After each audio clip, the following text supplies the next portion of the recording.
ఏ శుభకార్యానికైనా శుభారంభం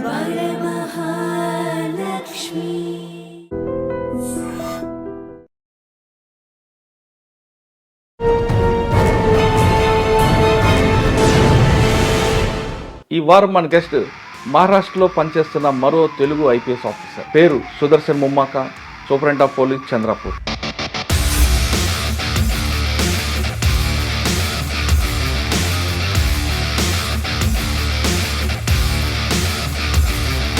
నాలుగు సార్లు ఇంటర్వ్యూ వెళ్ళాను. ప్రతిసారి ఇంటర్వ్యూకి వెళ్ళడము పేరు ఉండకపోవడం. ఇయర్ కూడా అంతేలా అనుకున్నప్పుడు ఆ ఇయర్ ర్యాంక్ వచ్చింది. సార్, ఇన్కమ్ ట్యాక్స్ ఆఫీసర్గా పనిచేసిన తర్వాత సివిల్స్ రాయలేదు. స్టేటస్ అనేది జీవితంలో సంపాదించాలంటే చాలా కష్టపడాలనేవాళ్ళు. ఏముందండి క్రైమ్ నేచర్ అక్కడ? నేను చెప్పినప్పుడు నువ్వు డ్యాన్స్ చేయలేదు, వేరే వాళ్ళు చెప్తే డ్యాన్స్ చేసావని ఆ గొడవలో కూడా మర్డర్ అయిన టైం. వాళ్ళు ఎంత అప్గ్రేడ్లో ఉన్నారంటే 10 నిమిషాల్లో దొంగతనం చేస్తారు. ఫోక్స్ ఉంటుంది. టీచర్స్ కూడా చెప్పాలి వాళ్ళకి. పోలీసులు ప్రతి ఒక్కసారి వెళ్ళి చెప్పలేరు. ఇమీడియట్గా పోలీస్కి ఇన్ఫర్మేషన్. సుదర్శన్ గారు వచ్చిన కేసులని మైండ్తో పనిచేస్తారా, మజిల్తో పనిచేసి? మైండే అండి. మజిల్ వాడరా? మజిల్ వాడాల్సినప్పుడు వాడాల్సి. మిగతా స్టేట్లో ఉన్నట్లుగానే పొలిటికల్ ఎంటర్ఫరెన్స్ మహారాష్ట్ర ఉంటుందా, లేదా ఇక్కడ ఫ్రీ హ్యాండ్స్ ఉంటాయి? వచ్చి నేను డబ్బులు ఇచ్చాను, వాళ్ళు నాకు ఇట్లేదు, నాకు కలెక్ట్ చేసి పెట్టాను. అది పోలీస్ పని కాదు. గుర్తుండిపోయిన ఒక డీటెయిల్స్ చెప్పి, ఫ్యామిలీలో ఒక అతన్ని స్టాబింగ్ చేశారు రాత్రి పూట. అతని దగ్గర ఉండే క్యాష్, గోల్డ్, అది పెద్ద ఛాలెంజ్ అయిపోయింది. అతనికి పొలిటికల్ బ్యాక్గ్రౌండ్ కూడా ఉంది.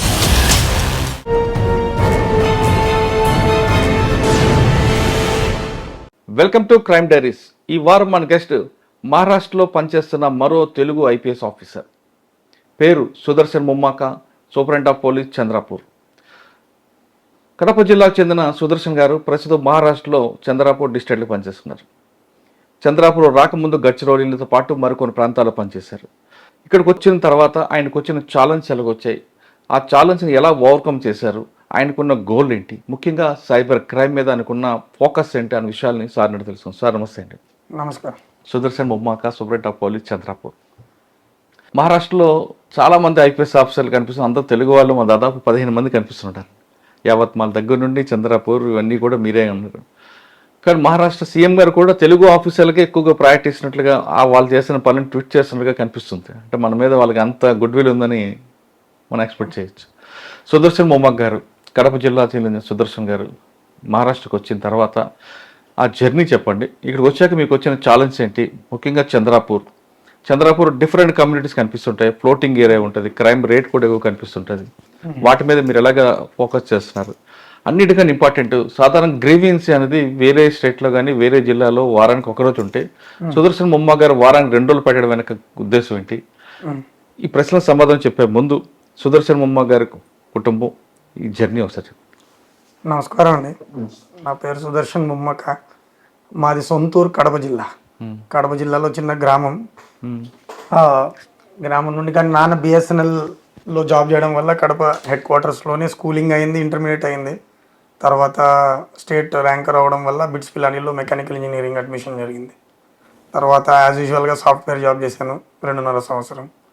తర్వాత స్టాఫ్ సెలక్షన్ కమిషన్ ఎప్పుడైతే యూపీఎస్సీ ప్రిపరేషన్ స్టార్ట్ చేయగా జాబ్ కోసం, అంటే మిడిల్ క్లాస్ బ్యాక్గ్రౌండ్ ఉండడం వల్ల, డబ్బులు అవసరం వల్ల ఇంకొక జాబ్ అప్లై చేయాల్సి వచ్చింది. సో ఎస్ఎస్సిలో ఇన్కమ్ ట్యాక్స్ ఇన్స్పెక్టర్గా సెలెక్ట్ అయ్యాను. 4 years హైదరాబాద్లో చేశాను. ఇందులో నుండి ఇన్కమ్ ట్యాక్స్ ఇన్స్పెక్టర్గా ఇన్కమ్ ట్యాక్స్ డిపార్ట్మెంట్లో హైదరాబాద్లోనే జాబ్ చేశాను. ఓకే. సో అదే టైంలో 4 సార్లు ఇంటర్వ్యూస్ వచ్చినాయి కంటిన్యూస్గా. So 6th attempt, final 6th attempt నాకు యూపీఎస్సీ ర్యాంక్ వచ్చింది. సార్, ఇన్కమ్ ట్యాక్స్ ఆఫీసర్గా పనిచేసిన తర్వాత సివిల్స్ రాయాలని ఎందుకు అనుకున్నారు? ఫస్ట్ నుండి ఉండండి.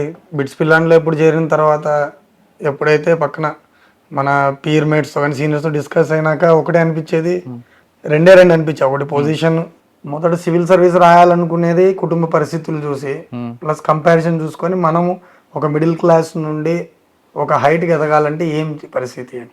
ఇప్పుడైతే కాలేజ్ అడ్మిషన్ కావాలా, మంచి ఉద్యోగం సంపాదించుకోవాలి. కానీ అదే ఆశతో ఉన్నప్పుడు బిట్స్ పిల్లానికి వెళ్ళిన తర్వాత అర్థమైందంటే అందరి యొక్క ఆలోచనలు చాలా గొప్పగా ఉండేవి. నేను చాలా తక్కువ ఆలోచించామని. అప్పుడు అర్థమైంది ప్రపంచంలో చాలా ఆపర్చునిటీస్ ఉన్నాయి, దాన్ని ఏ విధంగా మనం సహకారం చేసుకోవాలి. సో అదే విషయంలో మాటలలో అనిపించింది ఏంటంటే, మనకు అంటూ సెట్ అయ్యే జాబ్ ఏంటి, ఒకడైతే ఏదో ఒకటి హైయర్ స్టడీస్ చేసి ఎక్కడైనా ఎంఎన్సీకి వెళ్ళి అమెరికాకి వెళ్ళి సంపాదించుకోవాలా. అప్పుడు అనుకున్నాను, అప్పుడైతే మనం అమ్మ నాన్న వదిలిపెట్టి పోవాల్సి వస్తుంది. ఇన్ని ఆలోచన తర్వాత అనిపించింది, ఒక హైట్కి ఎదగాలంటే మనకంటూ మన చేతిలో ఉండేది మనకు దేవుడిచ్చింది విద్య. సో దాని ద్వారా పోవాలంటే మన దగ్గర సివిల్ సర్వీస్ ఒకటే మార్గం అనేది ఒకటి అనిపించింది. సో గ్రాండ్ ఫాదర్ కూడా మిలిటరీలో ఉండ, ఆయన కూడా పలు రకాలుగా చెప్పేవాడు, ఒక స్టేటస్ అనేది జీవితంలో సంపాదించాలంటే చాలా కష్టపడాలనేవాడు. సో అప్పుడు అనిపించింది ఇదే మంచి మార్గం అని నాకు అనిపించి 3rd ఇయర్ ఇంజనీరింగ్లోనే డిసైడ్ అయ్యి అనుకున్నాను నెక్స్ట్ ఏంటి అని. కానీ కుటుంబ పరిస్థితులు అంతా ఫేవరబుల్గా లేకపోవడం వల్ల ఇమీడియట్గా విప్రోలో జాయిన్ కావాల్సి వచ్చింది. విప్రోలో 2 ఏళ్ళు జాయిన్ అయిన తర్వాత లోన్ క్లియర్ చేసిన తర్వాత హైదరాబాద్లో ఆర్సి రెడ్డి సర్కిల్కి వెళ్ళిపోయాము. అక్కడ డివి కుమార్ సార్ అని చాలా పలు రకాల కోచింగ్ సెంటర్స్లో తిరిగి అక్కడ కోచింగ్ తీసుకొని రిజైన్ చేశాను 2010లో. 2010 నుండి అటెంప్ట్ చేస్తే 2016లో జాబ్ వచ్చింది. అంటే ఎన్ని అటెంప్ట్ కొట్టారు? 6th అటెంప్ట్లో వచ్చింది నాకు. ఓకే. 6th అంతకుముందు ఏమొచ్చాయి అటెంప్ట్? అందులో ప్రతిసారి 4 సార్లు ఇంటర్వ్యూ వెళ్ళాను. ప్రతిసారి ఇంటర్వ్యూకి వెళ్ళడము పేరు ఉండకపోవడం. ఫైనల్ 2016లో ఏ సార్లు మనం అనుకుంటాం ఈ ఇయర్ కూడా అంతేలా అనుకున్నప్పుడు ఆ ఇయర్ ర్యాంక్ వచ్చింది. సార్ ఈ 4 సార్లు ఫెయిల్ అయ్యారు, అప్పటికే మీరు విప్రోలో పనిచేశారు. తర్వాత ఇన్కమ్ ట్యాక్స్ జాయిన్ అయ్యాను మధ్యలో ఉంది, కానీ ఎప్పుడు అనిపించలేదా ఎందుకు వదిలిపెట్టాను దీనికోసం పోరాటం చేస్తున్నాను? అనిపిస్తుంటదండి. మధ్యలో కలుస్తుంటాం కదా ఫ్రెండ్స్, ఇంజనీరింగ్ క్లాస్మేట్స్ కలుస్తూ ఉంటాము. వాళ్ళు ఎంత శాలరీలు తీసుకుంటున్నారు, వాళ్ళు అప్పుడే సెటిల్ అయిపోయారు, పెళ్లిళ్ళు చేసుకున్నారు, అన్ని చేసుకున్నారు, మనం అన్ని వదులుకొని వచ్చి కూర్చున్నాం. కానీ ఏమనేది ఒకటే ఉండాలి, మనకంటూ మనం ఒక పొజిషన్ సంపాదించుకోవాలంటే సాక్రిఫైసెస్ అవసరము. దాంట్లో తప్పిదాలు మావి కూడా ఉన్నాయి. ఎందుకంటే 2010 నుండి ప్యాటర్న్ చేంజ్ అవుతా వచ్చింది సివిల్స్లో. 10లో ప్రిలిమ్స్లో కూడా ఆప్షన్లు ఉండేది, 11కి సీసాట్ వచ్చింది, 12కి వచ్చింది, 13లో మళ్ళీ ప్యాటర్న్ మారింది, మళ్ళీ సింగిల్ ఆప్షనల్ 5 కామన్ పేపర్లు వచ్చినాయి. ఈ ప్యాటర్న్ తగ్గట్టు తప్పిదాలు నా వైపు కూడా ఉన్నాయి. అంటే నేను ఎక్కడెక్కడ తప్పులు చేశాను అనేది తెలుసుకోవడానికి నాకు 5 ఏళ్ళు పట్టింది. సో 6th ఇయర్లో ఫ్రెండ్షిప్ ఎవరైతే మనకు ముఖం మీద చెప్తారో, యాక్చువల్ ఫ్రెండ్స్ ఎవరు మన తప్పులు చెప్పి సరిదిద్దేవాళ్ళు. సో అలాంటి గ్రూప్ ఉండే నా దగ్గర. సో లక్కీగా 16లో కొట్టి cadre allotment Maharashtra. Cadre allotment అప్పుడు జోనల్ సిస్టమ్ ఉండే. సో ఫస్ట్ మన జోన్ తర్వాత వేకెన్సీ లేకుండా, సో ఓబీసీలో మంచి పొజిషన్ ఉన్నా ఫైనల్గా మహారాష్ట్ర అలొకేట్ అయింది IPS. Maharashtra first train ASP ఎక్కడండి? ఏఎస్పీ ఫస్ట్ నాది ప్రొబేషన్ నాసిక్ జిల్లాలో జరిగింది. నాసిక్ తర్వాత నాకు యవత్మాల్లో పుసద్ అని సబ్ డివిజన్లో పోస్టింగ్ ఇచ్చారు. అక్కడ లోక్సభ ఎలక్షన్స్ చేసిన తర్వాత 6 నెలలకే గడ్చిరోలికి ట్రాన్స్ఫర్ అయింది. గడ్చిరోలిలో ఒక చిన్న ఇన్సిడెంట్ అయింది, చిన్నగా పెద్ద ఇన్సిడెంటే, మార్టిర్ అయ్యారు. మెయిన్లీ C60 ఒక క్యూఆర్టీ పార్టీ మొత్తం బ్లాస్ట్లో చనిపోయిన తర్వాత కొన్ని చేంజెస్ తీసుకొని వచ్చారు. అప్పుడు నన్ను ఇక్కడ నుండి గడ్చిరోలి పంపించారు. సో అక్కడికి వెళ్ళి అసెంబ్లీ ఎలక్షన్స్ డ్యూటీ చేశాను నేను. యావత్మాల్లో మీరు పనిచేస్తున్నప్పుడు ఒకటి సంఘటన, గడ్చిరోలికి వచ్చేసరికి జరిగిన సంఘటన ఏంటంటే? యవత్మాల్ సంఘటన అని చెప్పలేనండి. జనవరి 2019లో జాయిన్ అయ్యాను. జాయిన్ అయిన వెంటనే ఒక 2-3 నెలల్లో ఎలక్షన్స్ కూడా స్టార్ట్ అయింది. అంటే గుర్తుపెట్టుకున్న సంఘటన అంటే ఒక లా అండ్ ఆర్డర్ ఇష్యూ అయ్యిండేది. ఒక లా అండ్ ఆర్డర్ ఇష్యూలో అది అడిషనల్ ఛార్జీలు ఉండింది ఆ డివిజన్లో ఎవరు లేకుండా. అతను ఏ రోజైతే సెలవులోకి వెళ్ళాడో ఆ సబ్ డివిజనల్ పోలీస్ ఆఫీసర్, ఆ రోజు రాత్రి ఏదో చిన్న ఇన్సిడెంట్ అది శివరాత్రి రోజే జరిగింది ఇన్సిడెంట్. ఒక అతను చనిపోయాడు పరిగెత్తా. సో ఆ బ్లేమ్ పోలీస్ డిపార్ట్మెంట్ మీద ఉండింది. సో అతన్ని ఎలా ఇడిపించాను చాలా జరిగిన తర్వాత అప్పుడు అర్థమైంది పోలీసింగ్ ఆన్ ఫీల్డ్ ఎంత ఛాలెంజింగ్ ఉంటుంది అనేది. అంటే పేపర్ మీద కన్నా ఫీల్డ్ మీద చాలా ఛాలెంజింగ్ ఉండేది. చాలా మంది సినిమాలు చూసి వస్తుంటారంటే, సినిమాలో చూపించేది only just glorification of policing ఉంటుంది. బట్ యాక్చువల్ ఫీల్డ్లో ఎంత ఛాలెంజింగ్ ఉంటుంది, ఎలా క్రౌడ్ని మేనేజ్ చేయడం, ఎందుకంటే భాష అనేది కూడా ఇంపార్టెంట్. ప్లస్ వాళ్ళని కన్విన్స్ చేస్తూ మాట్లాడాలా, వాళ్ళని ఈగో హర్ట్ చేయకూడదు, వాళ్ళది వినాలా, ఫస్ట్ వాళ్ళ బాధలు వినాలా, ప్లస్ మనము కూడా విత్ ఇన్ లా లిమిట్స్లోనే మనం మాట్లాడాలా. ఏదంటే ఆశ్వాసన ఇవ్వలేము మనం, ఎంతసేపటి వాళ్ళని కన్విన్స్ చేసి. ఆ టైంలో మంచి ఎక్స్పీరియన్స్ అనిపించింది. క్రౌడ్ని ఫేస్ చేయడం అప్పుడు courage both important. As a police officer, police men ఎంత కరేజియస్గా పనిచేస్తారనేది ఆ రోజు ఎక్స్పీరియన్స్ అయింది. మరి మీకు లాంగ్వేజ్ ప్రాబ్లం వచ్చిందా? స్లోగా ఇంప్రూవ్ అయిందండి లాంగ్వేజ్. వన్ టైం స్ట్రెచ్ అయితే ఏం లేదు. ఫస్ట్ హిందీ మాట్లాడడం కూడా కష్టంగా ఉండే. ఫస్ట్ హిందీ నేర్చుకొని, హిందీకి same script. So slowly develop అయ్యి యాక్చువల్లీ ఫ్లూయెన్సీ నాగ్పూర్ తర్వాత జిల్లా ఎస్పీ అయిన తర్వాత చాలా కంఫర్టబుల్గా ఉన్నాయి మా లాంగ్వేజ్. ఇక్కడ నుండి యావత్మాల్ దగ్గర నుండి మీరు గడ్చిరోలిలో ముందు ఏం జరిగిందండి అక్కడ? 360 May 1st 2019లో బ్లాస్ట్ జరిగిందండి. దాంట్లో 15 మన గడ్చిరోలి జవాన్లు చనిపోయారు. ఓకే, ల్యాండ్ మైన్ పెట్టి పేల్చారనమాట. ఆ టైంలో కొంచెం కోర్స్ కనెక్షన్ లాగా డీజీ ఆఫీస్ నుండి అనిపించింది మనం ఆఫీసర్స్ చేంజ్ చేద్దాము, ఎలక్షన్స్ కూడా వస్తాయి, ఏదో వాట్ ఎవర్ వాళ్ళ మన వాళ్ళు తీసుకునే యాక్షన్ ఎలా ఉంటుంది, నెక్స్ట్ ఎలక్షన్స్ కూడా వస్తున్నాయి, ఇలా ఇంత బడా ఇన్సిడెంట్ అయిందని ఆ టైంలో డైరెక్ట్ ఐపీఎస్ ఆఫీసర్ని పంపిద్దాము అని ఒకప్పుడు ట్రెండ్ ఉండే. 2009 వరకు ఫస్ట్ టైం పోస్టింగ్స్ కూడా గడ్చిరోల్లో చేసేవాళ్ళు. తర్వాత స్లోగా ఆ ట్రెండ్ బ్రేక్ అయింది. తర్వాత 2019లో I'm the next IPS officer, first time SDO posting చేశాను నేను అక్కడ గడ్చిరోలు. మీరు వెళ్ళేసరికి ఒక ఇష్యూ జరిగింది, దానికి రివెంజ్ తీసుకునే మోడ్లో వెళ్ళారా, లేదు అసలు ప్రాబ్లం ఏంటి దాని రూట్స్కి వెళ్ళారా? అసలు చెప్పాలంటే సర్ప్రైజింగ్ ఎలిమెంట్ అండి. నా పెళ్లి పీరియడ్లోనే ఆర్డర్స్ వచ్చినాయి, నాకు తెలియని కూడా తెలియదు ఆర్డర్స్ వచ్చినట్టు. పెళ్ళైన తర్వాత తెలిసింది నాకు ట్రాన్స్ఫర్ ఆర్డర్స్ వచ్చినాయి అని. సో తీసుకొని వెళ్ళి డైరెక్ట్గా వెళ్ళాను, ఓపెన్ మైండెడ్గా వెళ్ళాను. కొంత భయం అయితే ఉంటుంది కదా ఏంటి, ఎందుకంటే నన్ను చేసుకున్న అమ్మాయికి కూడా సర్ప్రైజ్, నాకు సర్ప్రైజ్ ఉండే, వాళ్ళకు సర్ప్రైజ్ ఉండే. సో అక్కడ నుండి ట్రావెల్ అయిన తర్వాత ఓపెన్ మైండెడ్గా ఎస్పీతో మాట్లాడిన తర్వాత ఒకటే చెప్పిందంటే, ఏ ప్రీ డిఫైన్డ్ ఎస్ఓపీస్ ఉన్నాయి, ప్రాపర్ ఎస్ఓపీస్, ఏం చేయాలా అక్కడ ఏం చేయకూడదు అనేది అవి స్ట్రిక్ట్గా ఫాలో అయితే ఏం ఇబ్బంది లేదు. ఎవ్రీ వన్ ఈజ్ ఎక్స్పీరియన్స్ అక్కడ చెప్పాలంటే. చాలా కర్మచారి చాలా experienced, because they are fighting on the ground. So open మైండెడ్గానే ఉన్నాను. తయారు అనిపించిందంటే వీ షుడ్ బి అలర్ట్ అని సీనియర్స్తో కూడా మాట్లాడిన తర్వాత we should be alert enough అని చెప్తే దాని తగ్గట్టు వెళ్ళాను. ఒక 2-3 months పట్టింది అలవాటు చేసుకుని. అంతలోపల ఎలక్షన్స్ వచ్చాయి. సో ఎలక్షన్స్ లో మాక్సిమం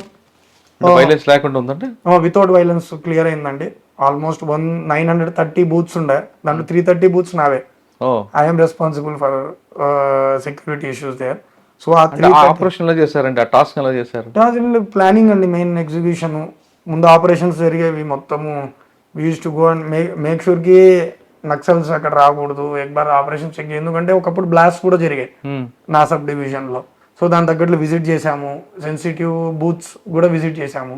చేసిన తర్వాత ప్లానింగ్, సర్ప్రైజింగ్ ఏదైతే ఎస్ఓపి ఉందో ఎస్ఓపి తగ్గట్లు సర్ప్రైజ్ ఎలిమెంట్ని క్యారీ చేస్తూ ప్రాపర్ డిప్లాయ్మెంట్ ప్లానింగ్ చేసి ఎగ్జిక్యూట్ చేశాం. సో 330 బూత్స్లో ఎటువంటి ఇన్సిడెంట్, ఈవెన్ 930లో కూడా అవ్వలేదు. అంటే ఫస్ట్ టైం ఎలక్షన్స్ టైంలో ఎటువంటి ఇన్సిడెంట్ అవ్వలేదు. సో ఆ ఎక్స్పీరియన్స్ ఇంకొకటి. పహలే ఛాలెంజ్ డైరెక్ట్ క్రౌడ్ ని ఫేస్ చేయడం, ఇక్కడ హిడెన్ ఎనిమీని ఫేస్ చేయడం. అంటే నక్సల్ ఈజ్ హిడెన్, కనపడరు మనకు డైరెక్ట్ గా. వాళ్ళు ఐఈడి బ్లాస్ట్ కూడా పెట్టారు 2-3 నేను జాయిన్ అయిన తర్వాత కూడా. మీకోసం అది తెలియదు, అది ఎవరు అని కాదండి. మేము ప్లాన్ చేసిన దాంట్లో కూడా మీ ఇంట్లో మీ పీరియడ్ లో ఎప్పుడైనా కోంబింగ్, ఎక్స్చేంజ్ ఆఫ్ ఫైర్ జరిగింది. నేను చేసిన ఆపరేషన్స్ లో అయితే అవ్వలేదండి.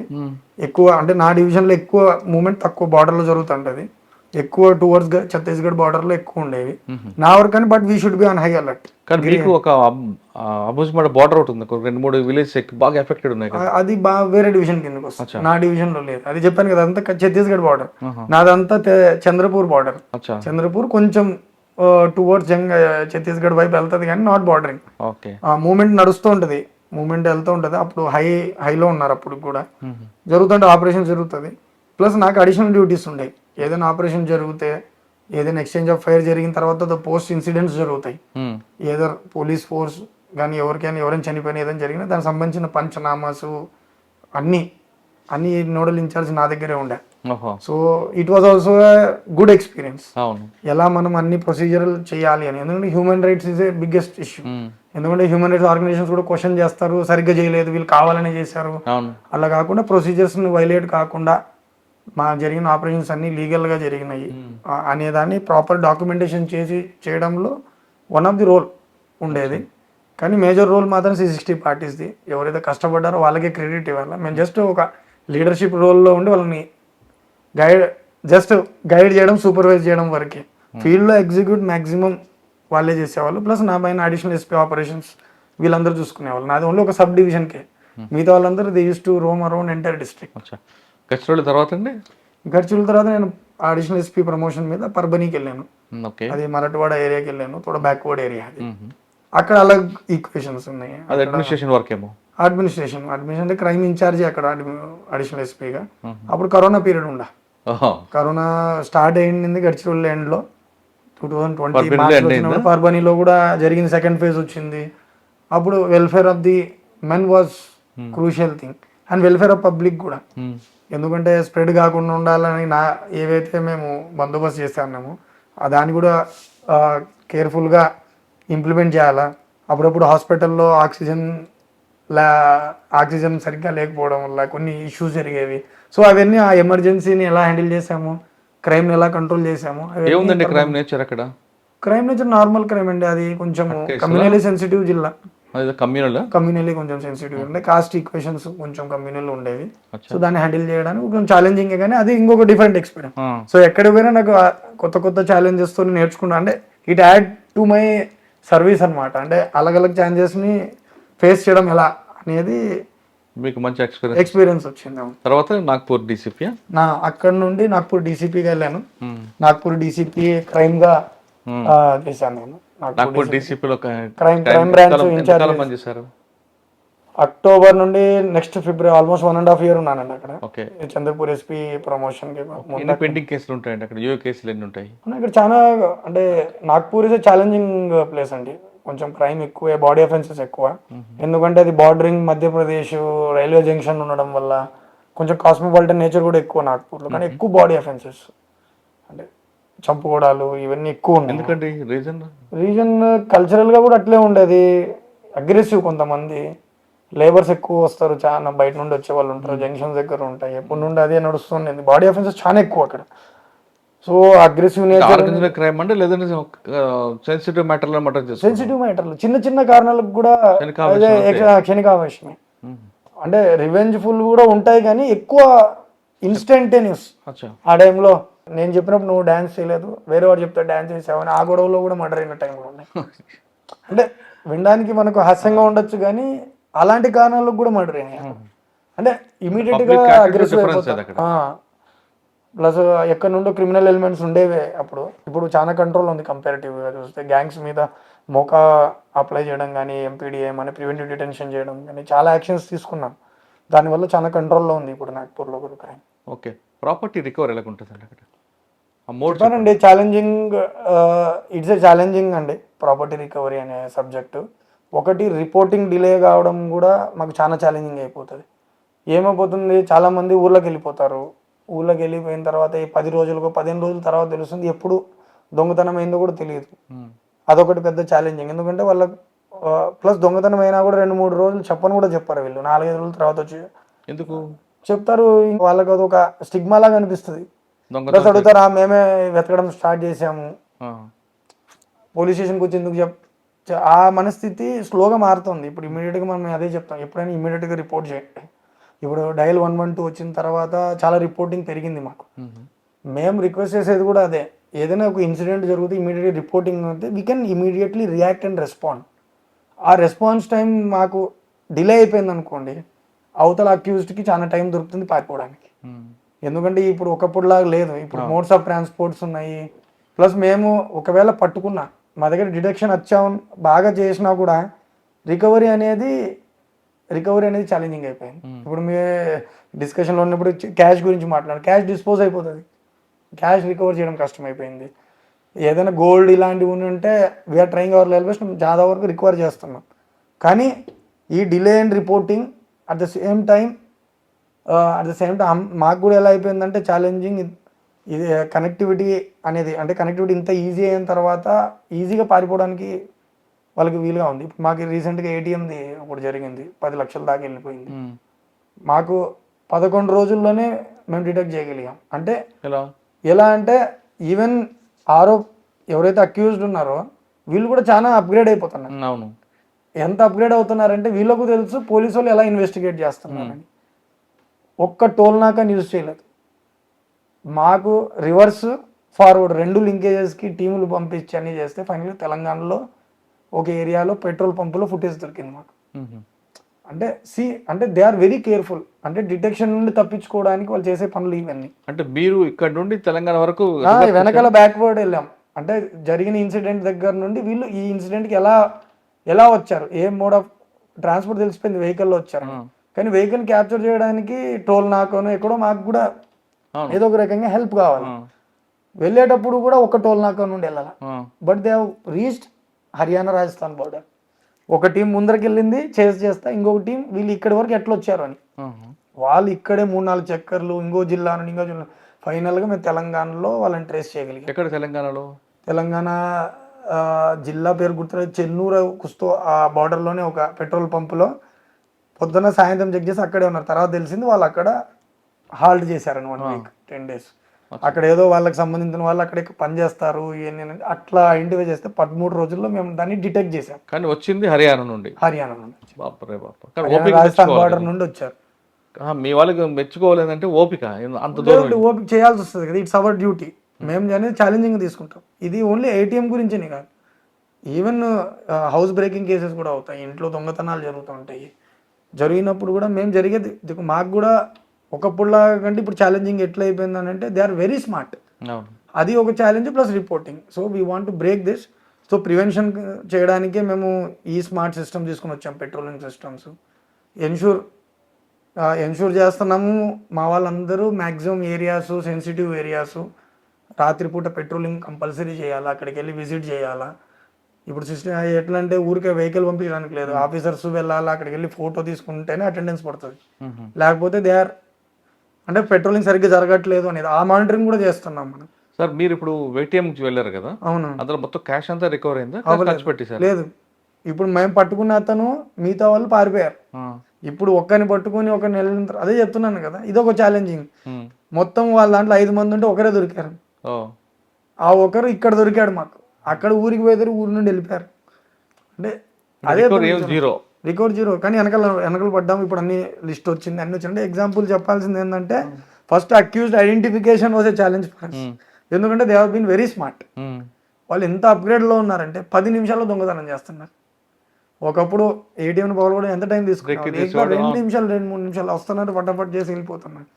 ఆ అప్గ్రేడేషన్ వల్ల వాళ్ళు ఎంత తొందరగా దొంగతనాలు చేసి పారిపోతున్నారు, ప్లస్ అవాయిడ్ చేస్తున్నారు. పోలీసుల కంటే పోలీసులు ఎలా ఆలోచిస్తారో వాళ్ళు అలా ఆలోచిస్తున్నారు దాన్ని కౌంటర్ చేయడానికి. సో ఇవన్నీ ఛాలెంజింగ్ ఉన్నాయి.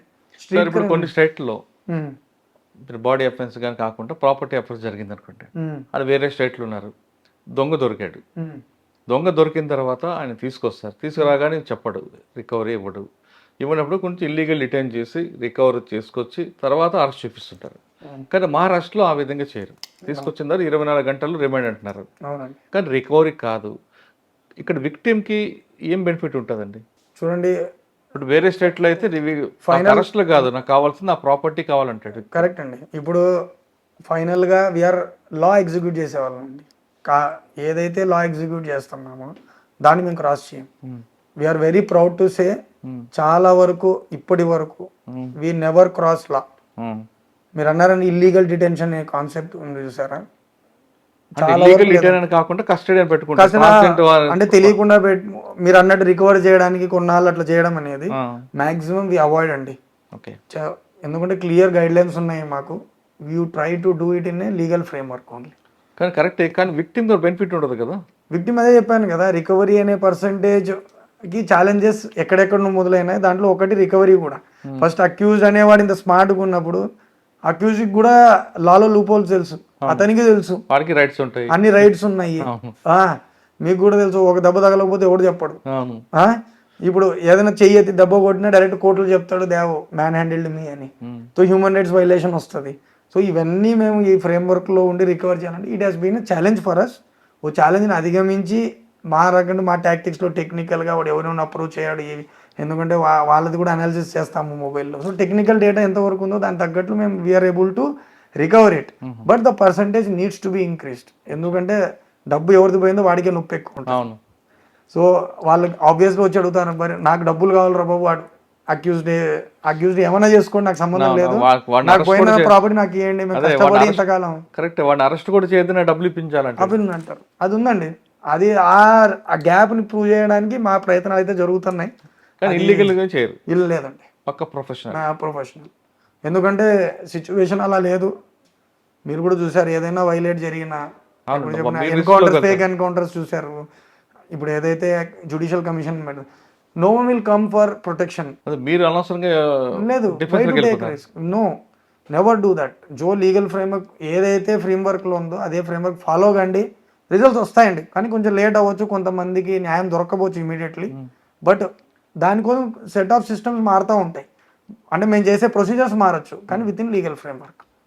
మనం అది వైలేట్ చేసి ఏదైనా ఇష్యూ అయితే హూ ఇస్ ఫైనల్ విక్టిమైజ్ అయ్యేది పోలీస్ డిపార్ట్మెంట్. సార్ నాగ్పూర్లో మీరు 1.5 years చేశారు కదా, బాగా గుర్తుండిపోయిన ఒక డిటెక్షన్ చెప్పండి. గుర్తుండిపోయే డిటెక్షన్, ఒక ఫ్యామిలీలో ఒక అతన్ని స్టాబింగ్ చేశారు రాత్రిపూట. అతని దగ్గర ఉండే క్యాష్ గోల్డ్ స్టీల్ చేశారు. ఆయన ఒక్కడే ఉన్నప్పుడు తెలుసుకొని అది పెద్ద ఛాలెంజింగ్ అయిపోయింది. అతనికి పొలిటికల్ బ్యాక్గ్రౌండ్ కూడా ఉంది. అతను వాళ్ళ relatives also earlier MP, home minister ఉన్నారు. ఎవరికి? Central victim is also from political background, but is very good gentlemen. అతన్ని స్టాబ్ చేశారు. మార్నింగ్ తెలిసింది అతనికి బ్యాక్ టు స్టాబ్ చేశారు. హిప్ మీద స్టాబ్ చేసిన తర్వాత ఆయన సొంతంగా బయటకు వచ్చి ఫోన్ చేసి అంబులెన్స్ లో కూడా వెళ్ళిపోయాడు. ఈ సర్వైవ్డ్, బట్ అతనికి ఏమీ తెలియదు. వెనకల డోర్ నుండి వచ్చారు. ఎగ్జాక్ట్ గా లొకేషన్ కూడా తెలిసి ఎక్కడెక్కడ డబ్బులు పెట్టారు ఏమి అనేది. ఇతను ఇంత క్లూ ఉండ, but we took it challenge కి ఒక 70, I think more than 70-75 years ఉన్నాయి ఆయనకి ఏజ్. బట్ ఆయన ప్రెసెన్స్ ఆఫ్ మైండ్తో ఆయన బతికిపోయాడు. ఫోన్ చేసి హాస్పిటల్లో అడ్మిట్ అయిపోయాడు. మాకు ఛాలెంజ్ వచ్చింది, దగ్గర దగ్గర 30 లక్షలు 40 లక్షలు దోచుకున్నారు ఆయన దగ్గర నుండి. మాకు అర్థమే కాలేదు ఈ కేసు జీరోగా ఉండ. ఫస్ట్ టైం ఒక హ్యూమన్ ఇంటెలిజెన్స్ ఎలా పనిచేస్తుంది అంటే, పోలీస్ నెట్వర్క్ ఎంత ఫాస్ట్ ఉండేదో that detection has proved. Next day evening కల్లా one of the best officers ఉండే డిటెక్షన్ బ్రాంచ్లో మా దగ్గర. అతని నెట్వర్క్ ఎలా ఉండేదని అంటే, క్రిమినల్స్లో నెట్వర్క్ ఉండేది. వెంటనే అది ఎవరు చేయగలుగుతారు ఇలాంటి ఇన్సిడెంట్. మాకు జస్ట్ ఒక క్లూ ఉండే, ఏదో వెహికల్లో వచ్చారు, ఇలా వెళ్ళారు, వెంటనే స్టాప్ చేసి వెళ్ళాలంటే నెక్స్ట్ డే ఈవినింగ్ రాత్రి కల్లా అతను పొజిషన్కి వెళ్ళి, మీరు రికవరీ గురించి మాట్లాడారు కదా, అతను వెళ్ళిపోయాడు. ఈ ఈవెంట్ తర్వాత దర్శనానికి వెళ్ళాడు, ఏదో గొప్ప పని చేశాడు, వెళ్ళిపోయాడు. అతను వేరే ఇంటెలిజెన్స్ సోర్స్ వల్ల ఆయన ఎక్కడ డబ్బులు పెట్టాడు అక్కడికి వెళ్ళి డబ్బులు కూడా రికవర్ చేసుకున్నాం. సూపర్ ఆఫీసర్ అది. దాట్ ఆ రోజు అనిపించింది నాకు, hats off to crime branch. ఎంతమంది డెడికేటెడ్ ఆఫీసర్స్ కర్మచారి ఉంటారు డిపార్ట్మెంట్లో, we need to motivate them. మా పని అదండి. We have to create leaders, we have to motivate people. వాళ్ళే ఎగ్జిక్యూట్ చేసేది వర్క్. నిద్రపోలేదు మేము ఆ రోజు, రైతు నిద్రపోలేదు. ఇదే మా పని నుండి, ఇది ఏం చేయాలి, నెక్స్ట్ స్టెప్, ఎక్కడెక్కడికి వెళ్ళారు ఈ అక్యూజ్డ్ అనేది తెలిసిపోయింది, అన్నీ తెలిసిపోయినాయి. కానీ రికవరీ పార్ట్ గురించి మీరు మాట్లాడారు కదా, అక్కడ రికవరీ అప్పుడు ఎంత ఆనందం వేసిందంటే, మైట్ బి ఆయన దగ్గర కోట్లు ఉండొచ్చు, కానీ as a police department personal మాకు అనిపించింది, సార్ మనం చూడండి రికవర్ కూడా చేసాం. ఎక్కడ పెట్టాడు? బాత్రూంలో ఆ ఫ్లష్ దాంట్లో పెట్టాడు, కవర్ చుట్టి. ఆ పాయింట్ వరకు వెళ్ళాం only because of human intelligence. Cash మొత్తం రికవర్ అయింది. ఆ మనిషిని బట్టి రికవర్ ఆడుందని అంటే ఖర్చు పెట్టలేదు అంటే డిస్ట్రిబ్యూట్ అవ్వాలా, మీకు అర్థం కాలేదు. వాళ్ళు నెక్స్ట్ స్టెప్ పోయే లోపలే మేము పట్టుకున్నాం వాళ్ళు. ఇట్ ఈస్ ఓన్లీ మనం అనుకున్నాం కదా టెక్నికల్ అనాలిసిస్ చేస్తామని ఇలా. అప్పుడు అనిపించింది టెక్నాలజీ విల్ అసిస్ట్ యూ అండి, కానీ బేసిక్ హ్యూమన్ ఇంటెలిజెన్స్ నెట్వర్క్ ఇమ్మీడియట్గా మనల్ని పట్టిస్తుంది. ఎందుకంటే ఆ క్రైమ్ చేసినోడి పరిస్థితి చూసి, వీడు ఎవడో ఇంత ముందు కూడా చేసినవాడే, క్రైమ్ రికార్డు ఉన్నవాడే చేశాడు ఎవడు అని మొత్తం. అంటే నెట్వర్క్ ఎంత ఇంపార్టెంట్ ఒకటి బ్రేక్ చేయాలంటే క్రైమ్ అనేది. ఇప్పుడు ఆయన ఆల్రెడీ ఎక్కడో నేరం చేసి ఉంటాడు, ఆ ఎంఓ చూసి పాత క్రిమినల్స్ అందరూ పిలిపించి ఆఫీసర్ వెరిఫై చేశాడు. కానీ కొంతమంది అదే ఫస్ట్ టైం అనుకోండి, ఛాలెంజింగ్. నేను అప్పుడు హ్యూమన్ ఇంటెలిజెన్స్ యొక్క ఇంపార్టెన్స్ తెలిసింది నాకు. ఫస్ట్ టైం చేసిన వాళ్ళు తప్పులు చేస్తారండి, ఆ తప్పులు చేయడం వల్ల కూడా దొరుకుతారు. అర్థమైందా? ఎక్స్పీరియన్స్ వాళ్ళ గురించి కూడా చెప్పాను మీకు, ఏటీఎం చేసే వాళ్ళు ఎంత ఎక్స్పీరియన్స్ ఎట్లా తప్పించుకుంటున్నారు. కానీ ఫస్ట్ టైం చేసిన వాళ్ళు ఏదో ఒక రకంగా తప్పు చేస్తారు. 90-95% దొరికిపోతారు.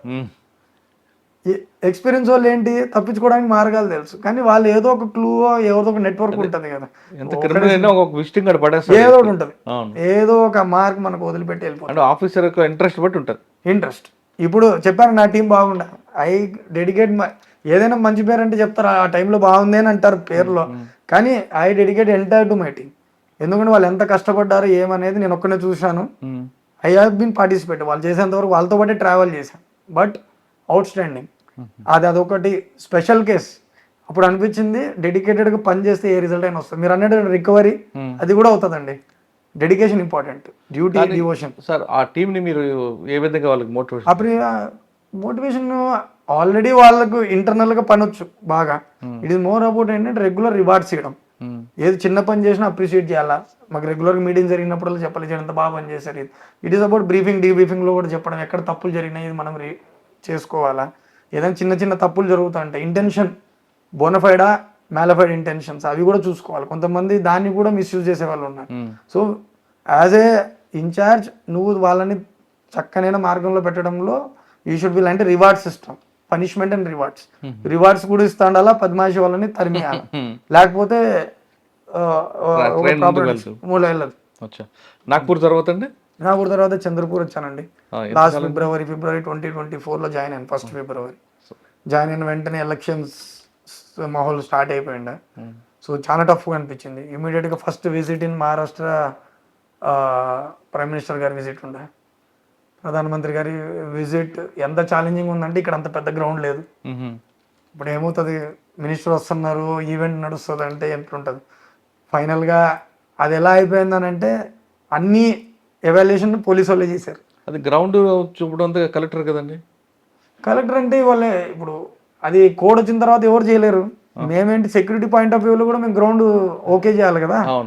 అంత పెద్ద గ్రౌండ్ లేవు ఇక్కడ, బికాస్ ఆఫ్ ఫారెస్ట్ ఏరియా. మనకు అంత పెద్ద గ్రౌండ్లు కూడా దొరకవు. మరి లక్కీకి మేము 10 రోజుల ముందుగానే అనుకున్నాము, గ్యారంటీ ప్రైమ్ మినిస్టర్ గారు వస్తారు. నేను అనుకునేది ఎప్పుడో ఒకసారి వస్తారు అనుకున్నా, నేను అనుకోలేదు ఫస్ట్ టైం నా దగ్గరికి వస్తారు. మొత్తం జిల్లానంతా ఏ రోజు అనౌన్స్ అయిన 2 రోజుల ముందు మొత్తం జిల్లా అంతా నేను తిరిగా, ప్రతి ఒక్క తాలూకా తిరిగా. ఇక్కడ రావచ్చు, ఇక్కడ వస్తే ఏ గ్రౌండ్ ఉంది అని ఆల్రెడీ ఇన్స్ట్రక్షన్స్ ఉండే ఆఫీస్ నుండి, యు బీ ప్రిపేర్డ్ అని. సో అంతా ఎతికిన తర్వాత ఒకటి ఎయిర్ స్ట్రిప్ ఉంది ఇక్కడ మనకు చంద్రపూర్లో, ఎయిర్ స్ట్రిప్ ఉంది. దానికి ఆనుకొని ఒక ల్యాండ్ ఉంది. సో ఆ రోజు అది ప్రైవేట్ ల్యాండే. సో జస్ట్ ఐడెంటిఫై చేసి పెట్టుకున్నాము, ఇక్కడైతే మనకు 40-50,000 మెంబర్స్ అకామిడేట్ అవ్వచ్చు అని. దాని ప్యారల్ కూడా ల్యాండ్ ఉంది, కూడా పార్కింగ్ యూజ్ చేసుకోవచ్చు, ఏదైనా మూవ్మెంట్ అవ్వచ్చు అని. సో లక్కీలీ టైం కూడా తక్కువ ఉండా, సో డెసిషన్ ఫాస్ట్ అయింది. టైం చాలా ఎక్కువ ఉంది అనుకోండి, జనాలు అడుగుతారు ఇది కాదు అంటే టైం ఇవ్వలేదు అనమాట ఎక్కువ. వాళ్ళు చేంజ్ చేయకుండా నేనంటే చెప్పాము ఇదైతే బెస్ట్, ల్యాండ్ అయిపోతారు చాపర్ నుండి ఎంత హార్డ్లీ 100 మీటర్స్ కూడా లేదు, స్టేజ్ వచ్చేస్తుంది. స్టేజ్ లో వచ్చి ఇక్కడ ఒక ల్యాండ్ సమస్య కాకుండా పక్కన గచ్చిరౌలి, అది కూడా నక్సల్ థ్రెట్ కూడా సెక్యూరిటీ ప్రాబ్లం కూడా ఉంటుంది కదా, ఇక్కడ ఉంది కదా. అది కూడా వేసుకోవాలి కదా మైండ్ లో. ఇటువైపు చంద్రపూర్ సైడ్ వచ్చినా ఇక్కడ వచ్చినా కూడా అండి, అంత క్రౌడ్లో ఎవరు వస్తున్నారు ఏమనేది కూడా ఒకటి. సో మన నక్సల్ వాచర్స్ ఉన్నాయి, ఏదైనా ఆ సెక్యూరిటీ పాయింట్ ఆఫ్ యాంగిల్లో ప్రతి ఒక్కటి we have to consider to move forward. So అది కూడా ఉండే ఒక మైండ్లో. సో ఆయన మూవ్మెంట్ ఎంత రెస్ట్రిక్టెడ్గా ఉంటే నాకు అంత సేఫ్టీ ఉన్నట్లు అని అనుకున్నా. సో నా స్వార్థం చూసుకున్నాను, security PM security is utmost priority. మిగతాలో కూడా కొంచెం మాకు ఇబ్బంది, ఎందుకంటే మీకు చెప్పినట్లు రోడ్ అనేది ఒకటే హైవే ఉండే. ఆ రోజు కొంచెం ట్రాఫిక్ వల్ల 1.5 hour ట్రాఫిక్ కొంచెం స్లో అయింది, కానీ దాన్ని కూడా క్లియర్ చేసేసాము. కానీ that was most satisfying part. చేరిన వెంటనే యాజ్ ఎ యూనిట్ కమాండర్ ఎలా ఉంటుందంటే జవాబుదారి నాదే కదా. అవును, అప్పుడు అనిపించింది నువ్వే డిసైడ్ చేయాలా, నువ్వే. ఎవరైనా అడిగినా చూడండి క్రెడిట్ కూడా మాకే వస్తుంది, ఏదైనా తప్పిదాలు జరిగితే అది కూడా మేమే తీసుకోవాలి. We should be ready to take anything. So ఆ రోజు ఏదైతే అంతా అయిన తర్వాత అప్రిసియేషన్ చెప్పారో, అది నెక్స్ట్ మీటింగ్లో కూడా అందరి కామన్ మీటింగ్ వీడియో కాన్ఫరెన్స్లో ఒక మాట అన్నారు, చంద్రపూర్లో ఇలా ఈ విధంగా చేసి అడిషనల్ ఫోర్స్ యూజ్ కూడా చేయలేదు. చూడండి అంటే విత్ ఇన్ రిసోర్సెస్, ఎందుకంటే ఎలక్షన్స్లో resources is a major constraint. ఎందుకంటే ఏ జిల్లా నుండి అంత ఈజీ గేర్ కదా. With in limited resources he has done the Bandobast very well అని ఒక్క మాట సీనియర్ ఆఫీసర్ ఉండేసి అదే 10,000. నేను చెప్పాను కదా, మేము ఎట్లా మా వాళ్ళని మోటివేట్ చేస్తున్నాం, రివార్డ్స్ అని పక్షం మాకు రివార్డ్ అవసరం లేదు, ఒక మంచి appreciation. You have done good work అంటే చాలండి, మేము ఇంకొక 10 నెలలు అదే ఎనర్జీ 10 times ఎనర్జీతో పనిచేస్తాం. కానీ చంద్రాపూర్ ఒకసారి నేచర్ తీసుకుంటే ఇక్కడ డిఫరెంట్ కమ్యూనిటీలు, డిఫరెంట్ ఫ్లోటింగ్ ఏరియా, ఒకవైపు తెలంగాణ, మరోవైపు మహారాష్ట్ర, అంటే మహారాష్ట్ర తెలంగాణ, ఒకవైపు ఛత్తీస్గఢ్. అవునండి, వీళ్ళకి వస్తుంటారు క్రిమినల్స్ కొంతమంది, ఇక్కడ క్రైమ్ చేస్తారు, లేదా ఇంకో దగ్గరికి షెల్టర్ తీసుకుంటారు, లేదా అక్కడ క్రైమ్ చేసి ఇక్కడ షెల్టర్ తీసుకోవడం. ఈ మిక్సింగ్ ఏరియా ఉంది, కొన్ని ఫ్యాక్టరీస్ ఉన్నాడు. అంటే ఇక్కడ ఫ్లోటింగ్ ఏరియా బాగా కనిపిస్తుంది కాబట్టి క్రైమ్ కూడా డిఫరెంట్గా ఉంటాయి. చేస్తాడు ఇదో రకంగా వాడు ఎస్కేప్ అవ్వడం. ఆ ఛాలెంజ్ని ఎలా మీరు ఓవర్కమ్ చేశారు? మీరు చెప్పినట్లనే జిల్లాకు క్రైమ్ ఛాలెంజెస్ డిఫరెంట్ అండి. ఇప్పుడు నేను చెప్పినట్లు నాగ్పూర్లో ఎలా బాడీ అఫెన్సెస్ చాలా అగ్రెసివ్ ఉండవు, ఆ విధంగా ఇక్కడ లేదు. ఇక్కడ ఇంకొక ఛాలెంజ్ ఉండే, ఒకప్పుడు ప్రొహిబిటెడ్ డిస్ట్రిక్ట్ ఇది. ప్రొహిబిషన్ టైంలో ఈ విధంగా ఉండేది క్రైమ్. సడన్లీ ప్రొహిబిషన్ తీసిన తర్వాత దాని ఆఫ్టర్ ఎఫెక్ట్స్ ఎలా ఉండేవి. మీరు అన్నట్లేదు కాస్మోపాలిటన్ ఎక్కువ, ఎందుకంటే చాలా ఇండస్ట్రియల్ బెల్ట్ ఉంది ఇక్కడ. కోల్ ఫీల్డ్స్ ఉన్నాయి, సంబంధిత ఇండస్ట్రీస్ ఉన్నాయి, సిమెంట్ ఫ్యాక్టరీస్ కూడా ఉన్నాయి, ఇక్కడ పెద్ద పవర్ ప్లాంట్ ఉంది. సో అందరు బయట నుండి కూడా వచ్చి పనిచేసే వాళ్ళు చాలా మంది ఉన్నారు ఇక్కడ. సో మీరు అన్నట్లు ఆ కాస్మోపాలిటన్ నేచర్ ఉంది, కానీ ఆ అగ్రెసివ్ నేచర్ ఉంది చూసారా, అది అంత లేదు, నాగ్పూర్ లైఫ్ లేదు, అంత లేదు, అంత ఎఫెక్ట్ లేదు ఇప్పటికి. క్రైమ్ ఏముందంటే ఏమో ఇక్కడ ఎక్కువ రిపీట్ క్రైమ్ ఏది ఉంటుంది, రిపీటెడ్ క్రైమ్ అవే అండి, బాడీ అఫెన్స్ ఉంటాయి. మెయిన్ ఏంటంటే చీటింగ్ కేసెస్ నడుస్తాయండి, ఉద్యోగాలు ఇప్పిస్తామని చెప్పే కేసులు ఎక్కువ ఉండే ఒకప్పుడు, దాన్ని అడ్రస్ చేస్తున్నాము. దాంతో బాడీ అఫెన్సెస్ కూడా ఉంటాయి. మందుది యాక్చువల్లీ ప్రాబ్లమ్ ఇక్కడ, దే కన్స్యూమ్ ఏ లాట్. ఆ మందు influence, under the influence of alcohol చాలా అఫెన్సెస్ అవుతుంటాయి, గొడవలు ఎక్కువ అవుతుంటాయి. ల్యాండ్ ఇష్యూస్ ఉన్నాయి ఇక్కడ ఫారెస్ట్ ల్యాండ్స్ ఉన్నాయి, రెగ్యులర్ ల్యాండ్స్ ఉన్నాయి. ఇక్కడ మేజర్ అగ్రికల్చరే, అగ్రికల్చర్ గొడవలు కూడా ఉన్నాయి. అంటే కొంచెం అగ్రికల్చర్ బ్యాక్గ్రౌండ్ కూడా ఎక్కువ ఉంది ఒకవైపు. సో ఇండస్ట్రీస్ ఇటువైపు, ఇండస్ట్రీస్ ఇంకొక హాఫ్ లో ఇది, ప్లస్ మ్యాన్ యానిమల్ కాన్ఫ్లిక్ట్. మాకు పెద్ద హెడేక్ వచ్చేది ఎక్కడండి, man animal conflict, tiger killings. ఎందుకంటే మొత్తం మహారాష్ట్రలో నాకు తెలిసి 400+ ఉంటే, ఇక్కడ 250 ఉన్నాయి టైగర్స్. చంద్రపూర్ లో ఎక్కువ టైగర్స్ ఉన్నాయి. సో టైగర్స్ ఏమవుతున్నాయి, వాళ్ళకి అంటూ ఏ బార్డర్ ఉండదు. విలేజెస్కి వెళ్ళి ఏదైనా, చాలా మందిని ఇప్పుడు కిల్లింగ్స్ కూడా ఎక్కువ అయిపోతున్నాయి మెల్లమెల్లగా. సో రోడ్ మీదకి వచ్చేస్తాయి టైగర్స్, కిల్లింగ్స్ జరుగుతుంటాయి. కిల్లింగ్ జరిగిన తర్వాత post law and order situation ఏదైతే క్రియేట్ అవుతుంటారో దాన్ని హ్యాండిల్ చేయడం కష్టమవుతుంది. ఎందుకంటే ఫారెస్ట్ డిపార్ట్మెంట్ చూస్తారు కదా, వాళ్ళు కూడా అంటే మానిటర్, వాళ్ళు ఎక్కడ యానిమల్ ని కంట్రోల్ చేయలేరు కదా, మూవ్మెంట్ ని. ఎవరు చనిపోయినా 25 lakhs ఇస్తారండి, కానీ లాస్ ఆఫ్ లైఫ్ ని రీప్లేస్ చేసే వాళ్ళు ఎవరు లేరు కదా. రీసెంట్ గా లెపర్డ్ వచ్చింది, ఒక 6-year-old బాయ్ ని ఎత్తుకొని వెళ్ళిపోయింది. అమ్మ చేతిలో ఉంటే లాక్కొని చంపేసింది.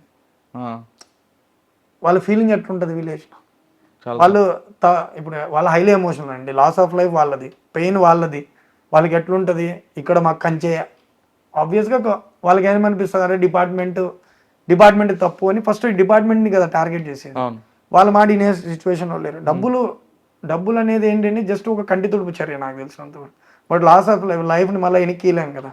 ఆ హీట్ ఆఫ్ ది మూమెంట్లో కొంచెం అగ్రెసివ్ అవుతారు. దాన్ని హ్యాండిల్ చేయడం అనేది టఫ్ సిచ్యువేషన్. అలాంటి సిచ్యువేషన్ చాలా ఉన్నాయి చంద్రపూర్లో. ఒకసారి ఇక్కడికే లెపర్డ్ వచ్చింది, సిటీలోకి కూడా ఎంటర్ అయింది. కొన్ని అనిమల్స్ లెపర్డ్ ఎలాంటిదంటే ఇట్ వోంట్ హార్మ్ అడల్ట్స్, బచ్చో అతను హైట్ ఉన్న వాళ్ళు అటాక్ చేస్తారు, దానికి కూడా నేచర్ ఉంది. టైగర్ అనుకోండి, టైగర్ అయిపోతుంది. టైగర్ కిల్లింగ్ ఏంటంటే ఇట్స్ ఇంకా నో మోర్ ఛాన్సెస్ అన్నట్టు. సో బేర్ కూడా వస్తూ ఉంటుంది. సో ఇవన్నీ మాకు ఛాలెంజింగ్ సిచ్యువేషన్స్. సో ఏదైనా కిల్లింగ్స్ అయినాయి అనుకోండి, నెక్స్ట్ ఇమీడియట్గా సిచ్యువేషన్ పబ్లిక్ జమ అవుతుంది. They don't listen to forest department. పోలీసులు అయితే compulsory on spot, because I'm incharge for tiger cell. ఇక్కడ law and order situation control చేయడానికి ఇన్ఛార్జ్ ఎస్పీ, అర్థమైంది కదా, డిపార్ట్మెంట్ కోఆర్డినేట్ చేయడం. ఫైనల్ గా క్రౌడ్ ని మేనేజ్ చేయాలంటే పోలీసు రావాల్సిందే కింద ఫీల్డ్ లోకి.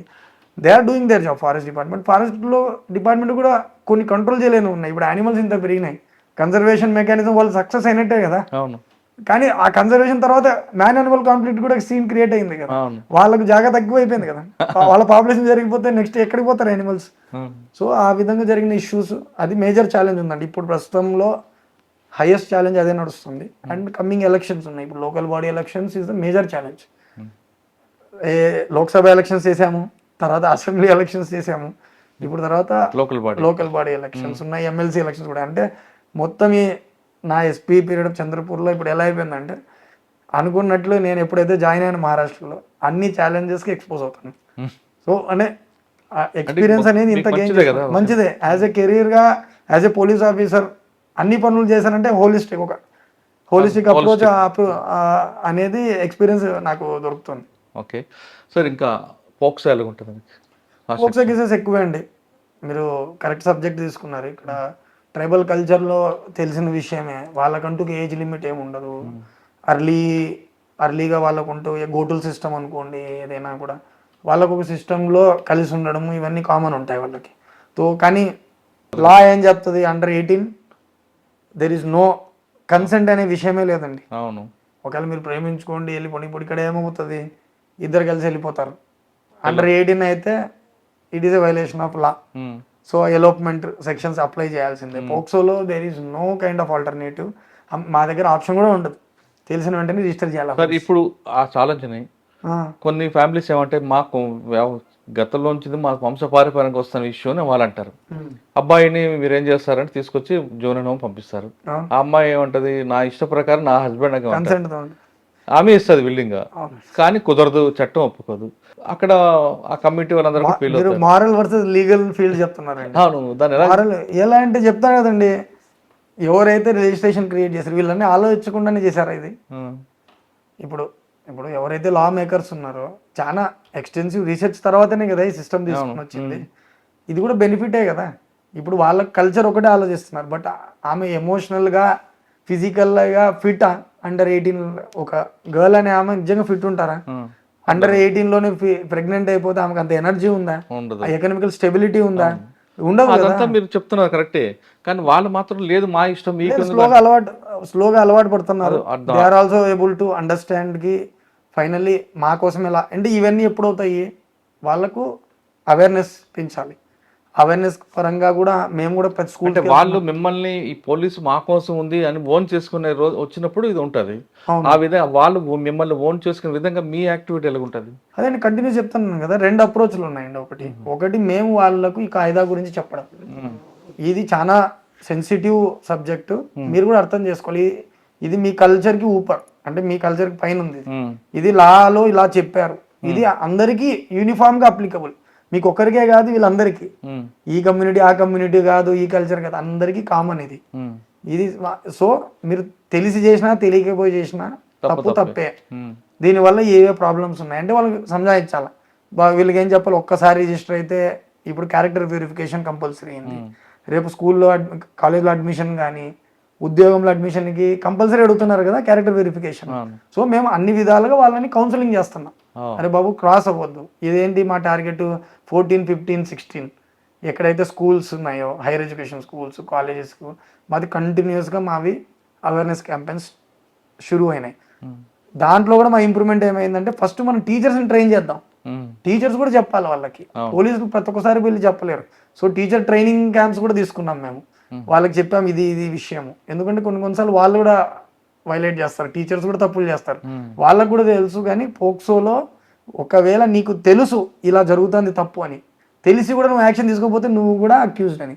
సో ఆ విధంగా వాళ్ళని కూడా కౌన్సిలింగ్ చేసి వాళ్ళని కూడా అవేర్నెస్లో అంటే వాళ్ళకు అంటే ప్రతి ఒక్క విషయాన్ని బాగా దాన్ని ఏమంటారు డీటెయిల్గా చెప్పి తర్వాత పిల్లలకు కూడా ఒక్కొక్కసారి ప్లే రూపంలో వీడియోస్ ప్లే చేయడము, ప్లస్ మేము వెళ్ళి యూనిఫామ్లో పోయి చెప్పినా అనుకుంటే చాలా ఎఫెక్ట్ ఉంటుంది. సో ఆ విధంగా చెప్పడం వల్ల కొద్ది రూపం తగ్గుతుంది, కానీ రిపోర్టింగ్ పెరిగింది. ఇంత ముందు కంటే రిపోర్టింగ్ పెరిగిందండి. కానీ మంచిదే కదా, అవేర్నెస్ పెరిగిందని. మనం ఏంటి ఇప్పుడు పోక్సో కేసెస్ పెరుగుతున్నాయని చూస్తున్నాం. ఒకప్పుడు కూడా ఉండేవి అవి, కానీ రిపోర్టింగ్ ఎవరు చేసేవాళ్ళు. ఇప్పుడు రిపోర్టింగ్ కంపల్సరీ అండి. ఇప్పుడు కంపల్సరీ హాస్పిటల్స్కి వెళ్ళి ఎవరైనా అడ్మిట్ అయ్యారు అనుకోండి, ఇమీడియట్గా పోలీస్కి ఇన్ఫర్మేషన్ వస్తుంది, ఈమె ప్రెగ్నెంట్ అయిందండి, ఈమె ఏజ్ తక్కువ ఉంది, అంతే. Immediate police will approach CWC ఏదైతే చైల్డ్ వెల్ఫేర్ కమిటీ ఉందో వాళ్ళని పిలిపిస్తాము, మీరే మాట్లాడండి, మీరే స్టేట్మెంట్ రికార్డ్ చేయండి. ఎందుకంటే పోలీసులు మాకు కూడా క్లియర్ ఉంది, చైల్డ్ ఫ్రెండ్లీ యాటిట్యూడ్ ఉండాలి. సో యూనిఫామ్లో వెళ్ళలేము మేము. సో వాళ్ళని పెడతాం, ముందర వాళ్ళే మాట్లాడతారు, వాళ్ళే ఏదైతే స్టేట్మెంట్ వాళ్ళ ముందర ఏదైతే స్టేట్మెంట్ ఇస్తారో మేము కూడా సివిల్ డ్రెస్లో ఏదైనా లేడీ ఆఫీసర్ కానీ లేడీ కర్మచారిని పంపిస్తాం. స్టేట్మెంట్ ఏది రికార్డ్ చేసి దానికి తగ్గట్టు రిజిస్టర్ చేస్తాం. మీరు అంటున్నారు కదా ఇది మా మోరల్ ఇది అని, ఇది జ్యుడిషియరీ దగ్గర జరుగుతుందండి. అది నెక్స్ట్ స్టెప్. మా వరకు మేము లా అబైడింగ్ ప్రొఫెషనల్గా జరిగిన ఇన్సిడెంట్ ఇది జరిగింది, దాని తగ్గట్లు మేము ఛార్జ్షీట్ ఫైల్ చేస్తాం. చాలా వరకు పోక్సో కేసెస్లో కన్విక్షన్ తక్కువ ఉంది. ఎందుకంటే మారల్ గ్రౌండ్ ఫైనల్లీ జ్యుడిషియరీ ఏ గ్రౌండ్తో వాళ్ళకి తీసుకుంటా అనేది అది జ్యుడిషియరీ చేతిలో ఉంది. కానీ as a police officer moral మేము ఆలోచించామనుకోండి తప్పిదాం అది. So we should think legally only. Okay, ఇంకా Chandrapur traffic public traffic sense ఉందంటారు ఇక్కడ? ట్రాఫిక్ సెన్స్తో కొంచెం డిస్టర్బ్డే అండి, దాంట్లో దాచుకోవడానికి ఏం లేదు. ఒకప్పుడు ఇంకా మీరు లాస్ట్ ఇయర్ వచ్చింటే ఎలా ఉండేదో మాకు తెలియదు. చాలా వరకు we have taken very strong drive. ఎందుకంటే ఫ్యాటల్ యాక్సిడెంట్స్ చాలా ఎక్కువ అవుతున్నాయి. ఎందుకంటే హెవీ వెహికల్స్ ట్రాన్స్పోర్ట్ అవుతుంటాయి. ఎందుకంటే మీకు చెప్పాను ఈ మొత్తం ఇండస్ట్రియల్ బెల్ట్ హైవే ఉండడం వల్ల ప్రాబ్లం అయిపోయిందంటే మంచి రూట్లు ఉండడం వల్ల స్పీడ్ పెరుగుతుంది. ఆ స్పీడ్ వల్ల జరిగిన పరిణామాలు ఇవన్నీ. సో బ్లాక్ స్పాట్స్ ఐడెంటిఫికేషన్ చేయడము, at the same time identification చేసి ఎక్కడైతే స్పీడ్ బ్రేకర్స్ ఇవ్వడం అన్నీ చేయగలుగుతున్నాం. కానీ ఓ ట్రాఫిక్ సెన్స్ అంతా సివిక్ సెన్స్ టైప్లో ట్రాఫిక్ సెన్స్ డెవలప్ చేయడంలో so we have started a program last ఇయర్కి, మీ బ్రాండ్ అంబాసిడర్ అంటే ఐఎమ్ ద అంబాసిడర్ అని మేము స్కూల్ చిల్డ్రన్ని టార్గెట్ చేయడం స్టార్ట్ చేసాం. మా యొక్క ఉద్దేశం ఏంటంటే పెద్దలు ఎవరు వినేలాగా లేరు ఇప్పుడు. మేము అనుకున్నాం పిల్లలు చెప్తే పెద్దలు వింటారు. ఇప్పుడు ఈ పక్కింటోళ్ళకి చెప్తే రారే నీ పని నువ్వు చూసుకోరా అంటారు. ఆ జమానా పోయింది, సోషల్ ప్రెషర్ అనే కాన్సెప్ట్ లేదండి ఇప్పుడు. పక్కన ఇంట్లో ఈ పక్కన ఇంట్లో ఏం జరుగుతుందో ఎవరికి తెలియదు. ఇప్పుడు మెయిన్ ప్రాబ్లం అందుకు మేము అనుకున్నాం పిల్లలు చెప్తే తల్లిదండ్రులు వినే స్టేజ్కి వచ్చింది. సో పిల్లల్ని కొంచెం ప్లెడ్జ్ తీసుకొని వాళ్ళకి ఒక బ్యాడ్జ్ ఇచ్చాము, వాళ్ళని మోటివేట్ చేస్తున్నాం. ఏం పెట్టారండి? ఐఎమ్ ద బ్రాండ్ అంబాసిడర్, మరాఠీలో మీ బ్రాండ్ అంబాసిడర్ అని లాస్ట్ టైం ఒక ప్రోగ్రామ్ తీసుకొని స్కూల్ చిల్డ్రన్ ని బ్రాండ్ అంబాసిడర్ చేసి వాళ్ళతో ప్లెడ్జ్ రాయించుకున్నాం. We follow traffic rules, helmet వేసుకుంటాము, రాంగ్ రూట్లో వెళ్ళము, లైసెన్స్ ఉంటేనే డ్రైవ్ చేస్తాము, అట్లాంటి చిన్న చిన్నవి ఆ విధంగా చేసి అవేర్నెస్ క్యాంపెయిన్ స్టార్ట్ చేసాం. అవేర్నెస్ క్యాంపెయిన్ తోడుది కేసెస్ కూడా పెంచాం, డ్రంక్ అండ్ డ్రైవ్ కేసెస్ పెంచాం. మీరు చెప్పాను కదా ఇక్కడ కొంచెం కన్సంప్షన్ ఎక్కువ, కన్సంప్షన్ చేసిన తర్వాత నడుపుతారు, తప్పు ఎవరిదైనా చిన్న వెహికల్కే పెద్ద మన పెద్ద వెహికల్కి వస్తుంది. పెద్ద వెహికల్కి ఏమవుతుంది, పెద్ద వెహికల్ తప్పు లేకపోయినా చిన్న వెహికల్ కూడా తప్పు చేసినా ఫైనల్ డ్యామేజ్ చిన్న వెహికల్కే. ఎందుకనంటే దాంట్లో డ్రైవ్ చేసేవాడు హెల్మెట్ లేదనుకోండి స్పాట్లో వెళ్ళిపోతాడు. సో ఆ డ్రైవ్ కూడా చేయడం డ్రంక్ అండ్ డ్రైవ్ కేసెస్ పెంచాము, అన్నీ పెంచాము. కానీ ఇప్పుడు ట్రాన్సిషన్ ఫేజ్లో ఉంది. వీఆర్ ట్రయింగ్ అవర్ లెవెల్ బెస్ట్కి కంప్లీట్ చేయడానికి. మీరు అన్న కల్చరల్ ఫ్యాక్టర్ అని విలేజ్లో ఉంటారు, విలేజ్ వాళ్ళు ఒక ఊరు నుండి ఒక ఊరు పోవాలా, దాని కెపాసిటీ మించి కూర్చుంటారు. అవన్నీ చేసామనుకోండి సేమ్ అదానే ప్రతి ఒక్కసారి జరిగేది ఏంటంటే వి ట్రై టు టెల్ దెమ్కి తప్పు ఇది తప్పు ఇది తప్పు అని.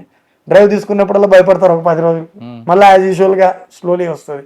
ఒక మేజర్ ఇన్సిడెంట్ అయిన తర్వాత మనం హైలైట్ చేయడం స్టార్ట్ చేసాం. 6 మెంబర్స్ ఆన్ స్పాట్ చనిపోయారు ఇలానే. ఆటోలో వెళ్తే రాంగ్ రూట్లో వెళ్ళాడు, తప్పు ఆటో వాళ్ళదే, కానీ మేజర్ హెవీ వెహికల్కి డాష్ ఇచ్చాడు. చెప్పాను కదా ఆటో ఎంత వీక్, అది ఎంత స్ట్రాంగ్. ఇప్పుడు ఆ కేసులో లారీ మీద కేసు పెట్టారా లేదా ఆటో వాడి మీద పెట్టారు? నేను అతనిది కూడా తప్పు ఉంది. ఎవరిది? డ్రైవర్ది కూడా? అతనిది డ్రైవర్ది కూడా తప్పు ఉంది, వీళ్ళది కూడా తప్పు. ఆయన తప్ప ఉంది, ఆయన రూట్లో ఆయన యాక్చువల్లీ స్పీడ్ పెంచాడు కదా, అది తెలుస్తుంది కదా. అతను స్పీడ్గా వచ్చింది కనపడుతుంది కదా. ఈ షుడ్ హావ్ కంట్రోల్. ఆయన చాలా దూరం ఉన్నాడు, 100 మీటర్స్ దూరంలోనే తెలిసింది అతనికి, కానీ స్టిల్ ఈ couldn't control speed. So speed limit కూడా ఫ్యాక్టర్ ఉంది కదా. తప్పు అయితే జరిగింది, అది స్పీడ్ లేకుండా 40 కిలోమీటర్స్ ఆయన ఆపుకునేవాడు కదా. ఇప్పుడు ప్రాబ్లం ఏమైందంటే డైరెక్షన్స్ ప్రాబ్లం అయింది. అది అక్కడ జరిగిన తప్పిదంలో ఆటో వాడు కూడా తప్పు లేదు. అక్కడ ఏదో రోడ్ రిపేర్ అయితే డైవర్ట్ చేయమని చెప్పారు, కానీ ఇతను కంట్రోల్ చేసుకుండాల్సింది కంట్రోల్ అవ్వలేదు స్పీడ్ అతనిది. కానీ మా ఉద్దేశం చెప్పడం ఏంటంటే చూసారా ఈ కెపాసిటీ మించిపోయారు, చూసారు ఏదైనా జరిగితే ఇష్యూ ఎంత పెద్దది అవుతుంది. దాన్ని ఎక్స్పోజ్ చేసి మనం ఎంతసేపటికి పబ్లిక్ కి మంచితో పాటు కొంచెం గట్టిగా కూడా చెప్పాలా, అంటే కొంచెం బెదిరించినట్టు చెప్పాలి. రేపు ఏదైనా అయితే ఎవరు మీ ఫ్యామిలీకి చూసుకుంటేది. సో ఆ విధంగా మేము కూడా ప్రచారం స్టార్ట్ చేసాం. ఓకే, సైబర్ క్రైమ్ ఫోకస్ ఏంటండి? ఇక్కడ ఉందా చంద్రాపూర్లో? సైబర్ క్రైమ్ నడుస్తుందండి, దర్ ఇస్ నో డౌట్. ఇక్కడ ఓటీపీ ఫ్రాడ్ నడుస్తుంటది. ఈ మధ్య చాలా వరకు ఇన్వెస్ట్మెంట్ స్కామ్స్ నడుస్తుంది. ఫేక్ ఇన్వెస్ట్మెంట్ పంపిస్తారు, వాళ్ళు ఇన్వెస్ట్ చేస్తుంటారు, కొన్ని రోజులు డబ్బులు ఇస్తారు రిటర్న్స్, తర్వాత ఇంకా అంటే మిమ్మల్ని అట్రాక్ట్ చేస్తూనే ఉంటారు, కంపల్సరీ రిటర్న్స్ వస్తున్నట్టు చూస్తారు. తర్వాత చూస్తే మీరు ఇన్వెస్ట్ చేస్తుంటారు కానీ యాక్చువల్లీ అది రిఫ్లెక్ట్ అవ్వదు, అంటే వీళ్ళు ఏదో ఫేక్ వెబ్సైట్ పెట్టి చేస్తూ ఉంటారు. అలాంటి కేసులు కూడా నడుస్తున్నాయి. ఇప్పుడు ఉద్యోగం ఇప్పిస్తాను అని చెప్పి ఏదైనా లింక్ పంపిస్తారు ఇది. సో అన్ని రకాలుగా ఏదైతే బేసిక్ మీకు అనిపిస్తుందో సైబర్ క్రైమ్ జరిగేవి అవన్నీ నడుస్తున్నాయి. ఓకే, ఓటీ సార్ మీ జిల్లాలో ఆర్గనైజ్డ్ క్రైమ్ ఏముంటుందండి? ఆర్గనైజ్డ్ క్రైమ్లో ఒకప్పుడు అయితే ప్రొవిషన్ ఉండే, ఎప్పుడైతే ప్రొవిషన్ ఉన్నప్పుడు లిక్కర్ మాఫియా స్ట్రాంగ్ ఉండేది. ఇప్పుడు జనవరి ట్రాన్స్పోర్ట్ కూడా నడుస్తుంది. జనవరి ట్రాన్స్పోర్ట్ ఎక్కడెక్కడ నుండి చేసి ఇప్పుడు మీకు తెలిసి ఇక్కడ it is crime, big crime. ఇక్కడ గో తస్కరీ అనేది పెద్ద క్రైమ్ ఇక్కడ. సో దాంట్లో కూడా నడుస్తుంది. ఇప్పుడైతే పూర్తిగా యాక్షన్ మోడ్లో ఉండడం వల్ల ఏం జరగట్లా. అండ్ శాండ్, ఇప్పుడైతే వర్షాల వల్ల శాండ్ ఏం దొరకట్లేదు. శాండ్ది కూడా పెద్ద మాఫియా నడుస్తుంది ఆర్గనైజ్డ్. కోల్ది గ్యాంగ్ నడిచేది ఒకప్పుడు, కోల్ చోరీ నడిచేది. ఎప్పుడు కోల్కి ఎక్కువ వాల్యూ ఉన్నప్పుడు, ఇప్పుడు వాల్యూ లేదు, కోల్కి వాల్యూ లేదు కాబట్టి తగ్గిపోయింది. ఇది డిమాండ్ అండ్ సప్లై అండి, దేనికి వాల్యూ ఎక్కువ ఉంటే దాంట్లో ఉంటారు. దాని తగ్గట్టు చూసుకుంటే ఇప్పుడైతే ఆర్గనైజ్డ్ క్రైమ్ ఆ విధంగా చూసుకుంటే మేజర్ పాయింట్ లేదు ఆర్గనైజ్డ్ క్రైమ్. ఓకే సార్, ఇక్కడ మీ జిల్లాలో కన్విక్షన్ రేట్ పెంచడానికి మీరు తీసుకున్న యాక్షన్ ఏంటి? కన్విక్షన్ రేట్ అంటే ఓవర్ పీరియడ్ ఆఫ్ ఎక్స్పీరియన్స్ తీసుకొని ఇప్పుడు ఏంటంటే ఫోకస్, కరెక్ట్ టైంకి సాక్షిదారు కానివ్వండి, విక్టిమ్ కానివ్వండి. ఇప్పుడు ట్రయల్ స్టార్ట్ అవుతుంది కోర్టులో, వాళ్ళు ఒక డేట్ ఇస్తారు హీరింగ్కి. ఆ హీరింగ్కి అవైలబిలిటీ ఉండడం చాలా ఇంపార్టెంట్. అవైలబిలిటీతో పాటు వాళ్ళకి బ్రీఫింగ్ చేయాలి. బ్రీఫింగ్ అంటే వాళ్ళకి చెప్పాలి, అరే బాబు నీకు వచ్చింది, నీకు గుర్తుంది. ఎందుకంటే 3-4 ఏళ్ళ తర్వాత వచ్చింది, కొంతమంది గుర్తుండదు కదా. వాళ్ళకు జస్ట్ చెప్పడం బై రేపు సాక్షి ఉంది అంటే ఫాలో అప్ తీసుకోవడం. సో బ్రీఫింగ్ ఫాలో అప్ ఇవన్నీ టయానికి వీళ్ళు రిపోర్ట్ కావడం, లేకపోతే డిఫెన్స్ లాయర్కి అడ్వాంటేజ్ ఉంటుంది. డిఫెన్స్ లాయర్ కూడా బార్ తారీఖు పే తారీఖు తీసుకుంటా ఉంటాడు. ఇప్పుడు కొత్త బిఎన్ఎస్ఎస్లో అది కూడా తీసేస్తారు, ఎక్కువ అర్జున్ చేయకూడదు అని. సో నేనేం చేశానంటే అడాప్షన్ ఆఫ్ కేసెస్ ఇచ్చాను. పోలీస్ స్టేషన్ లెవెల్లో పోలీస్ స్టేషన్ ఇన్ఛార్జ్ 10 కేసులు ఏ దాంట్లో కన్విక్షన్ కంపల్సరీ వస్తుందో, ఇప్పుడు అన్నాను కదా కొన్ని కేసుల్లో కాంప్రమైజ్ అయిపోతారు విక్టిమ్ కానీ ఇది కానీ, పోక్సో కేసెస్లో చాలా వరకు కాంప్రమైజ్ అవుతారు. సో అని చెప్పాను దేంట్లో మనకు కన్విక్షన్ వస్తుందో దీంట్లో కంపల్సరీ కన్విక్షన్ తీసుకోవడం చాలా అవసరం. ఈ కేసులో కన్విక్షన్ వస్తే నెక్స్ట్ క్రైమ్ తగ్గుతుంది, we can have effect in the society అని.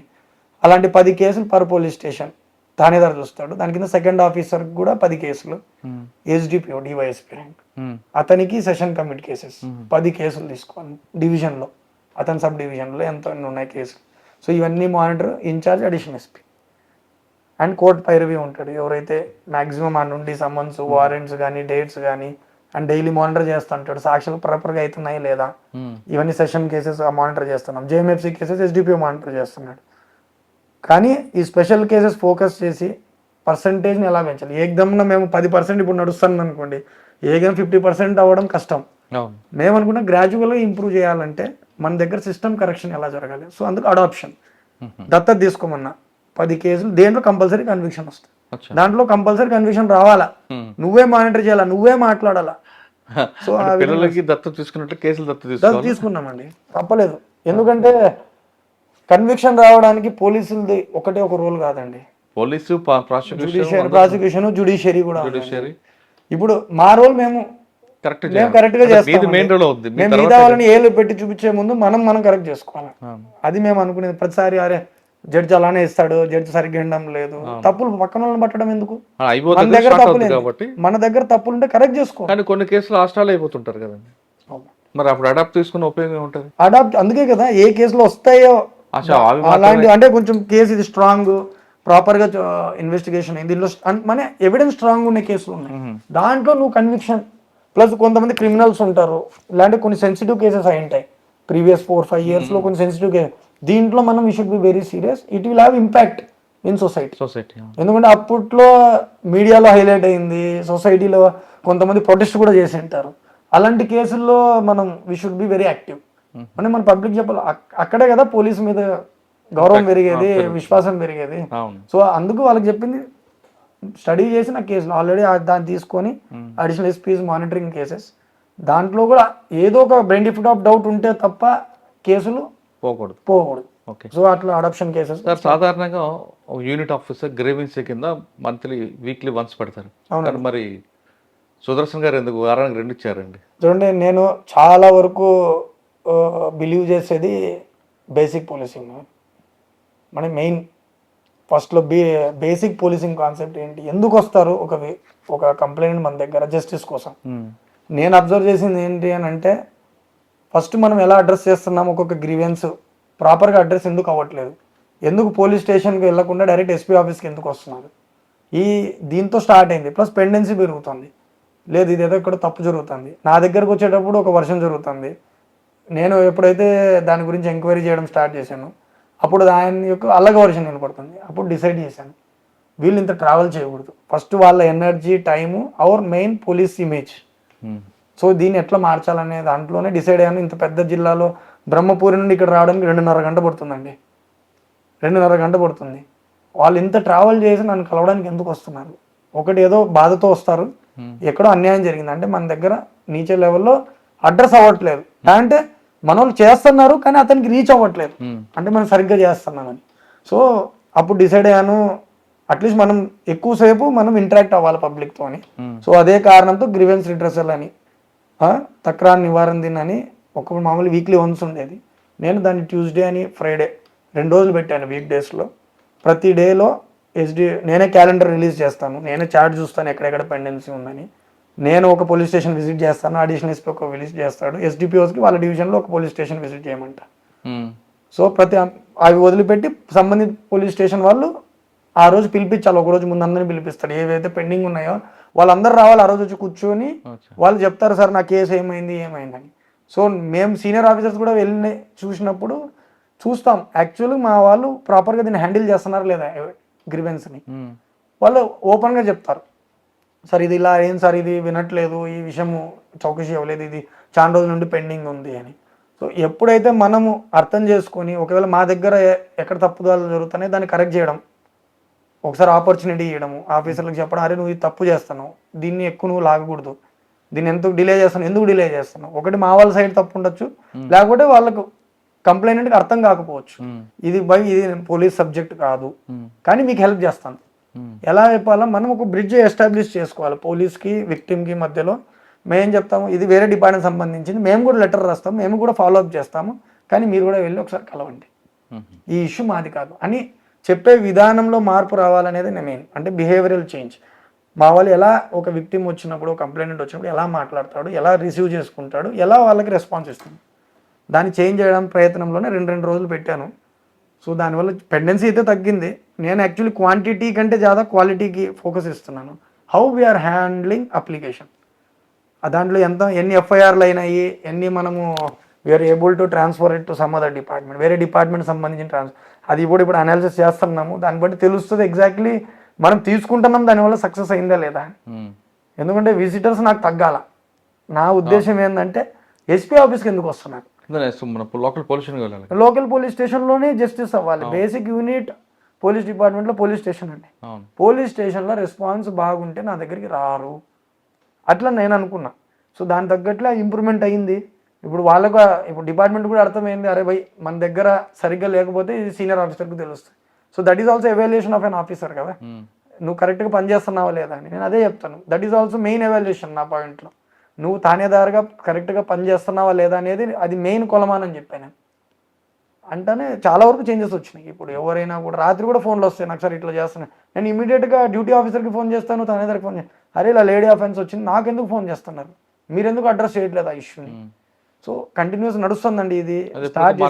మార్పు రావచ్చండి, వస్తుంది కూడా, అలానేం లేదు సార్. సాధారణంగా ఒక 490 కేసు వచ్చింది అనుకోండి, అంటే ఐపీసీలో 490. అవునండి. మిగతా స్టేట్లో ఏం చేస్తారంటే వాడిని పిలిపిస్తారు, మాట్లాడతారు, కౌన్సిలింగ్ చేస్తారు, పంపిస్తారు. 3-4 కౌన్సిల్ తర్వాత కాదన్నప్పుడు అరెస్ట్ చేస్తారు. అవునండి. ఇక్కడ కూడా అదే సేమ్ ప్రొసీజర్. సేమ్ అండి. ఇక్కడ భరోసా సెల్ ఉంది, మహిళా తక్రారు కక్షని 2 ఉన్నాయి, బల్లార్షలో ఒకటి ఉంది, ఇక్కడ ఒకటి ఉంది.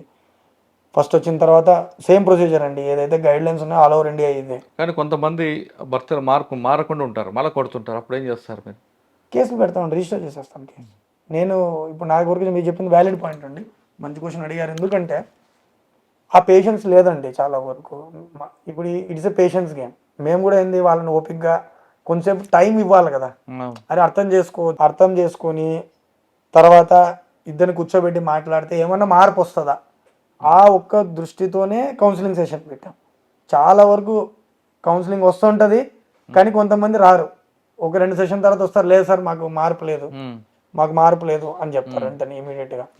సో ఇమీడియట్గా మార్పు లేదు అని అన్న వెంటనే ఏం చేస్తాం, ప్లస్ కాంప్రమైజ్ అవుతారు, మళ్ళీ వెళ్ళిన తర్వాత మళ్ళీ గొడవలు పడతారు. అప్పుడు ఏమవుతారు, లేదండి మాకు లేదు, we want to go with offence అని 2 సార్లు చెప్పి చూస్తాము, మ్యాక్సిమం చూడండి, లేదని అంటే అఫెన్స్ రిజిస్టర్ చేస్తాం. ట్రై అయితే చేస్తాము, అంటే వాళ్ళని విడగొట్టకుండా ఉండడానికి ఎక్కువ ట్రై చేస్తాం, మ్యాక్సిమం ట్రై చేస్తాం. ఆ విధంగా అయ్యే వాళ్ళు ఉన్నారా? ఉన్నారండి, ఉన్నారు. అన్ని రకాల అన్ని ఆప్షన్స్ ఉన్నాయి ఇక్కడ, అన్ని ఆప్షన్స్ కనపడుతాయి. ఇప్పుడు మీరు భరోసా సెంటర్ పంపించారు, అక్కడ కౌన్సిలింగ్ చేస్తారు. కౌన్సిలింగ్ అవతల పార్టీ అటెండ్ కాకపోతే ఏం చేస్తారు? పిలిపిస్తాం, బలవంతం ఏం చేయలేం కదా, 10 సార్లు పిలిపిస్తాం. ఇప్పుడు మనకు కూడా ఓపిక లేకపోతే ఎట్లా, వాళ్ళిద్దరికి ఓపిక లేదని చెప్పి మేము కూడా అలా చేయలేం కదా. ట్రై చేస్తాం, పిలిపించడానికి ట్రై చేస్తాం. 1 సారి 2 సార్లు 3 సార్లు ట్రై చేస్తాం. 4వ సారి కూడా రాలేదనుకోండి, మళ్ళీ ఫైనల్గా ఆమెను అడుగుతాం, ఏం సంగతి అని. Finally it is victim driven తగ్గట్టు వాళ్ళని అడుగుతాం, ఇట్లా అయిపోయింది, they are not cooperating, not interesting. It is more about harassment కదా, మెంటల్ అండ్ ఫిజికల్ హెరాస్మెంట్ రెండు. మెంటల్ హెరాస్ అయిపోయినట్టే. సో ఫైనల్గా అడుగుతా, లేదండి నాకు నాకు ఇట్లా ఏది చేంజెస్ నాకేది అనిపించట్లేదు, I want to go for registration అని చెప్తే రిజిస్టర్ చేస్తాం అఫెన్స్. అరెస్ట్కి వచ్చి గురించి మీరు మాట్లాడారు, అరెస్ట్ గురించి క్లియర్ గైడ్ లైన్స్ ఉన్నాయండి. మెయిన్ అక్యూజ్ని అయితే అరెస్ట్ చేయొచ్చు, బట్ మ్యాక్సిమం కేసెస్లో we don't want to harass anyone. Clear వాళ్ళకి నోటీస్ ఇచ్చేస్తాము, ఎవిడెన్స్ ప్రాపర్గా ఉంటేనే వీల్ గో ఫర్దర్. 41 నోటీస్ ఇచ్చిన తర్వాత పిలిపించి ఎవిడెన్స్ కలెక్షన్ జరుగుతుంది, అప్పటికే ఆల్మోస్ట్ అయిపోతుంది చౌకసి. ఎందుకంటే చాలా వరకు అలిగేషన్స్ ఉంటాయి, ఎలా ఉంటాయి, ఇలా చేశారండి అలా చేశారని అంటారు. మా దగ్గర ఎవిడెన్స్ ఎప్పటి వరకు అయితే లేదో మనం కోయర్సివ్ యాక్షన్ తీసుకోలేం కదా. అన్లెస్ అంటే చాలా వరకు ఫిజికల్లీ హెరాస్ చేస్తున్నారు, చాలా భయానకంగా ఉందో వాళ్ళది ట్రీట్మెంట్, అప్పుడే వీళ్ళు టేక్ స్ట్రిక్ట్ యాక్షన్. అంటే ఎక్కువగా సుదర్శన్ గారు వచ్చిన కేసుల్ని మైండ్తో పనిచేస్తారా, మజిల్తో పనిచేస్తారు? మైండే అండి. మజిల్ వాడరా? మజిల్ వాడాల్సినప్పుడు వాడాల్సి వస్తుంది. మైండ్ గేమే అండి మొత్తం. మైండ్ అంటే ఫస్ట్ వాళ్ళది వినేదానికి ఓపిక ఉండాలంటే మైండే కదా. మజిల్ ఎంతవరకు పనిచేస్తుంది? పద్మాషులు ఉన్నారనుకోండి, క్రిమినల్స్ కు మజిల్ పనిచేస్తుంది, మాక్సిమం మైండే. ఈవెన్ క్రిమినల్స్ కూడా మైండ్ తోనే పని చేయాలి, మైండ్ తోనే పని అవుతుంది. మైండ్ గేమ్ ఎక్కువ ఆడతారు. మైండ్ గేమ్ తోనే పని అవుతుందండి. మోటివేట్ చేయాలన్నా లోగో స్టాఫ్ తో పని చేస్తే టీమ్ ఎఫర్ట్. అదో ఇప్పుడు నేను చేయను కదా, కిందికి వెళ్ళి చేయించాలి పని. సో దాంతో మైండ్ నువ్వు ఎప్పుడు ప్రశాంతంగా ఉండి నువ్వు ఎప్పుడు మోటివేట్ చేయగలుగుతావు జనాల్ని, తోనే పని అవుతుంది. మజిల్ గేమ్ అంటే మీరు చెప్పింది నాకు అర్థమైంది, కానీ కొన్ని విషయాలు rarest of the rare. Sir, మిగతా స్టేట్లో ఉన్నట్లుగానే పొలిటికల్ ఇంటర్ఫిరెన్స్ మహారాష్ట్రలో ఉంటుందా, లేదా ఇక్కడ ఫ్రీ హ్యాండ్స్ ఉంటాయా? అలా ఏం లేదండి, వస్తుంటాయి కంప్లైంట్స్. ఇప్పుడు డిమాండింగ్ పొలిటికల్లో ఇప్పుడు ఏమవుతుంది, చాలా మంది కంప్లైంట్స్ అలవాటు అయిపోయిందంటే ఫస్ట్ నాయకుల దగ్గరికి వెళ్తారు. ఒక్కొక్కసారి ఎలా ఉంటుంది, ఫర్ సపోజ్ ఇక్కడ మా దగ్గరికి వచ్చారు, మాకు క్లియర్గా అర్థమైపోయింది ఇది పోలీస్ విషయం కాదని. ఇప్పుడు ఫర్ సపోజ్ అండి సింపుల్ సివిల్ కేసు చెప్తాను, వాళ్ళు డబ్బులు ఇచ్చారు, క్యాష్లో ఇచ్చాడు, వచ్చి నేను డబ్బులు ఇచ్చాను వాళ్ళు నాకు ఇవ్వట్లేదు, నాకు కలెక్ట్ చేసి పెట్టాను, అది పోలీస్ పని కాదు. మేము ఏమంటాము, అవుట్ రైట్ రిజెక్ట్ చేసి పంపిస్తాం. వీళ్ళు ఎక్కడికి వెళ్తారు, సార్ మాకు అన్యాయం అయిపోయింది వీళ్ళకి అయిందని అంటారు.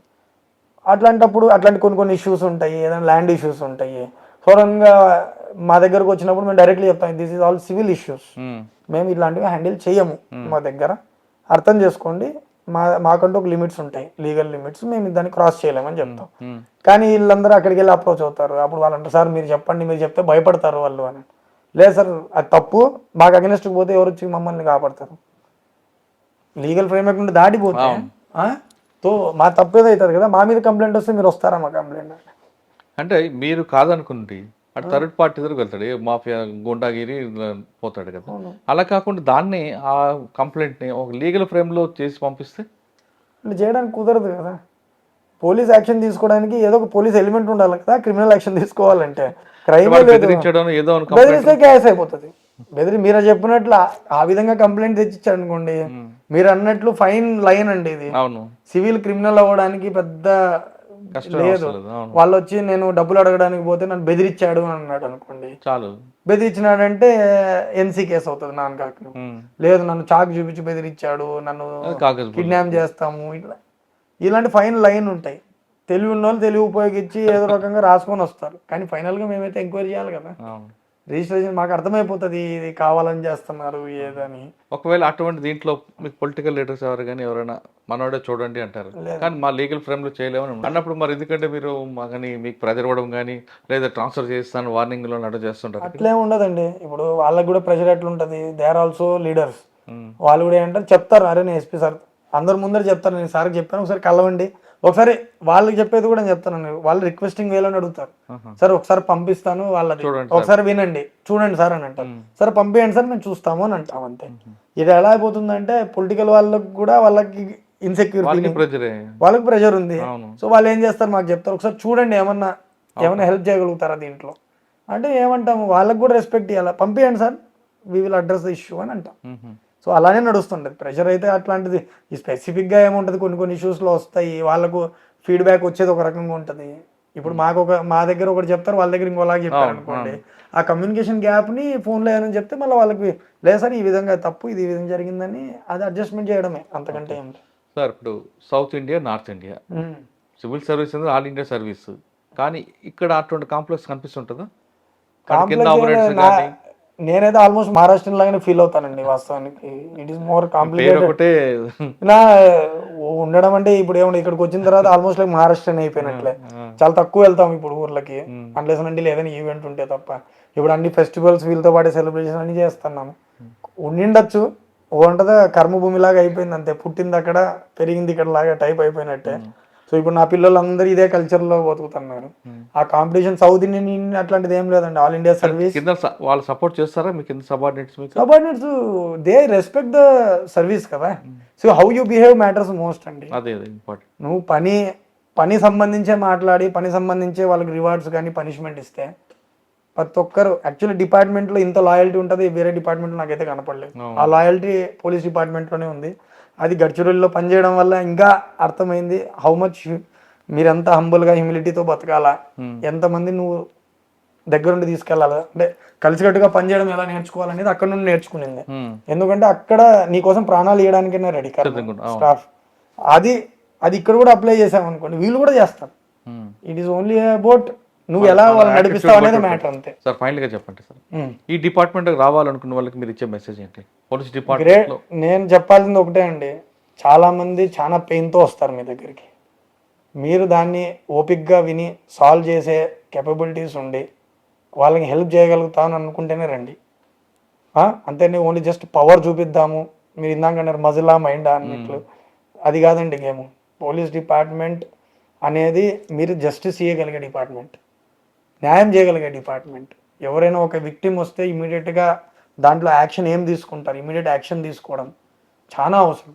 దీనివల్ల మీరు ఇమేజ్ బిల్డ్ చేసుకోవచ్చు. అంటే సిస్టమ్ మీద నమ్మకం పెంచడానికి పోలీస్ డిపార్ట్మెంట్ అనేది ఒక వారధి. సో నాకు అనిపించేది మీరు సర్వీస్ చేయాలా, నిజంగా హోల్ హార్టెడ్గా సర్వీస్ చేయాలనుకుంటే, పేదలకు కానీ ఎవరైనా కూడా విక్టిమ్స్కి హెల్ప్ చేయాలంటే this is the best department. ఆ మైండ్ సెట్ ఉంటేనే రండి. లేదు పవరే ఎంజాయ్ చేయాలా, పవరే చూపించాలనుకుంటే ఐ డోంట్ థింక్ ఆ కాలం కాదండి ఇప్పుడు. This times are changing, people expectations కూడా పెరిగిపోయినాయి. They are more aware compare to previous years. వాళ్ళకు కూడా ఎక్స్పెక్టేషన్స్ ఉన్నాయి, మాకు ఇది వాళ్ళకి కూడా తెలుసు ఏం చేయాలి ఏం చేయకూడదు. కానీ మీ ఇంటెన్షన్ కరెక్ట్గా ఉండి సర్వీస్ చేయాలని అనుకుంటే this is the best department. అదే మైండ్ సెట్తో వస్తే దిస్ ఈస్ ద ఏమంటారు best opportunity to serve the people. Police స్టేషన్కి వచ్చిన వాళ్ళ పట్ల ఇంపతితో మాట్లాడి ఓపికగా వినే వాళ్ళు మాత్రమే ఈ డిపార్ట్మెంట్ రండి అంటున్నారు సుదర్శన్ గారు. వచ్చిన వాళ్ళకి మీరు మీ పవర్ చూపిస్తాను, మజల్ పవర్ చూపిస్తాను అని రోజులు పోయాయి. ఇప్పుడు పోలీసుల మీద ఎక్స్పెక్టేషన్ కూడా పబ్లిక్ ఎక్కువ పెరిగింది కాబట్టి వచ్చిన వాళ్ళ పట్ల వచ్చిన బాధితుడు మన కుటుంబ సభ్యుడు అనే విధంగా మాట్లాడితే ఖచ్చితంగా ఆ పెయిన్ అక్కడే సగం 50% పోతుంది అనే విషయాన్ని గుర్తుంచుకునే వాళ్ళు రావాలి మాత్రం రండి. కానీ డబ్బుల కోసమో పవర్ ఎంజాయ్ కోసం అయితే ఈ డిపార్ట్మెంట్ అని సుదర్శన్ గారు చెప్తున్నారు. ఇది ఈ వారం సుదర్శన్ గారితో ఎక్స్క్లూజివ్ ఇంటర్వ్యూ. వచ్చే వారం మరో గెస్ట్తో మళ్ళీ కలుద్దాం. అంతవరకు నమస్తే. థ్యాంక్ యూ అండి. Thank you very much. All the best. Thank you. iDreams, this police diaries is something very, very valuable towards that. I must really appreciate Murali, your insights. iDreams founder and CEO Chinna Vasudev Reddy gartoni Muralidhar crime stories చాలా famous అయిపోయినావు.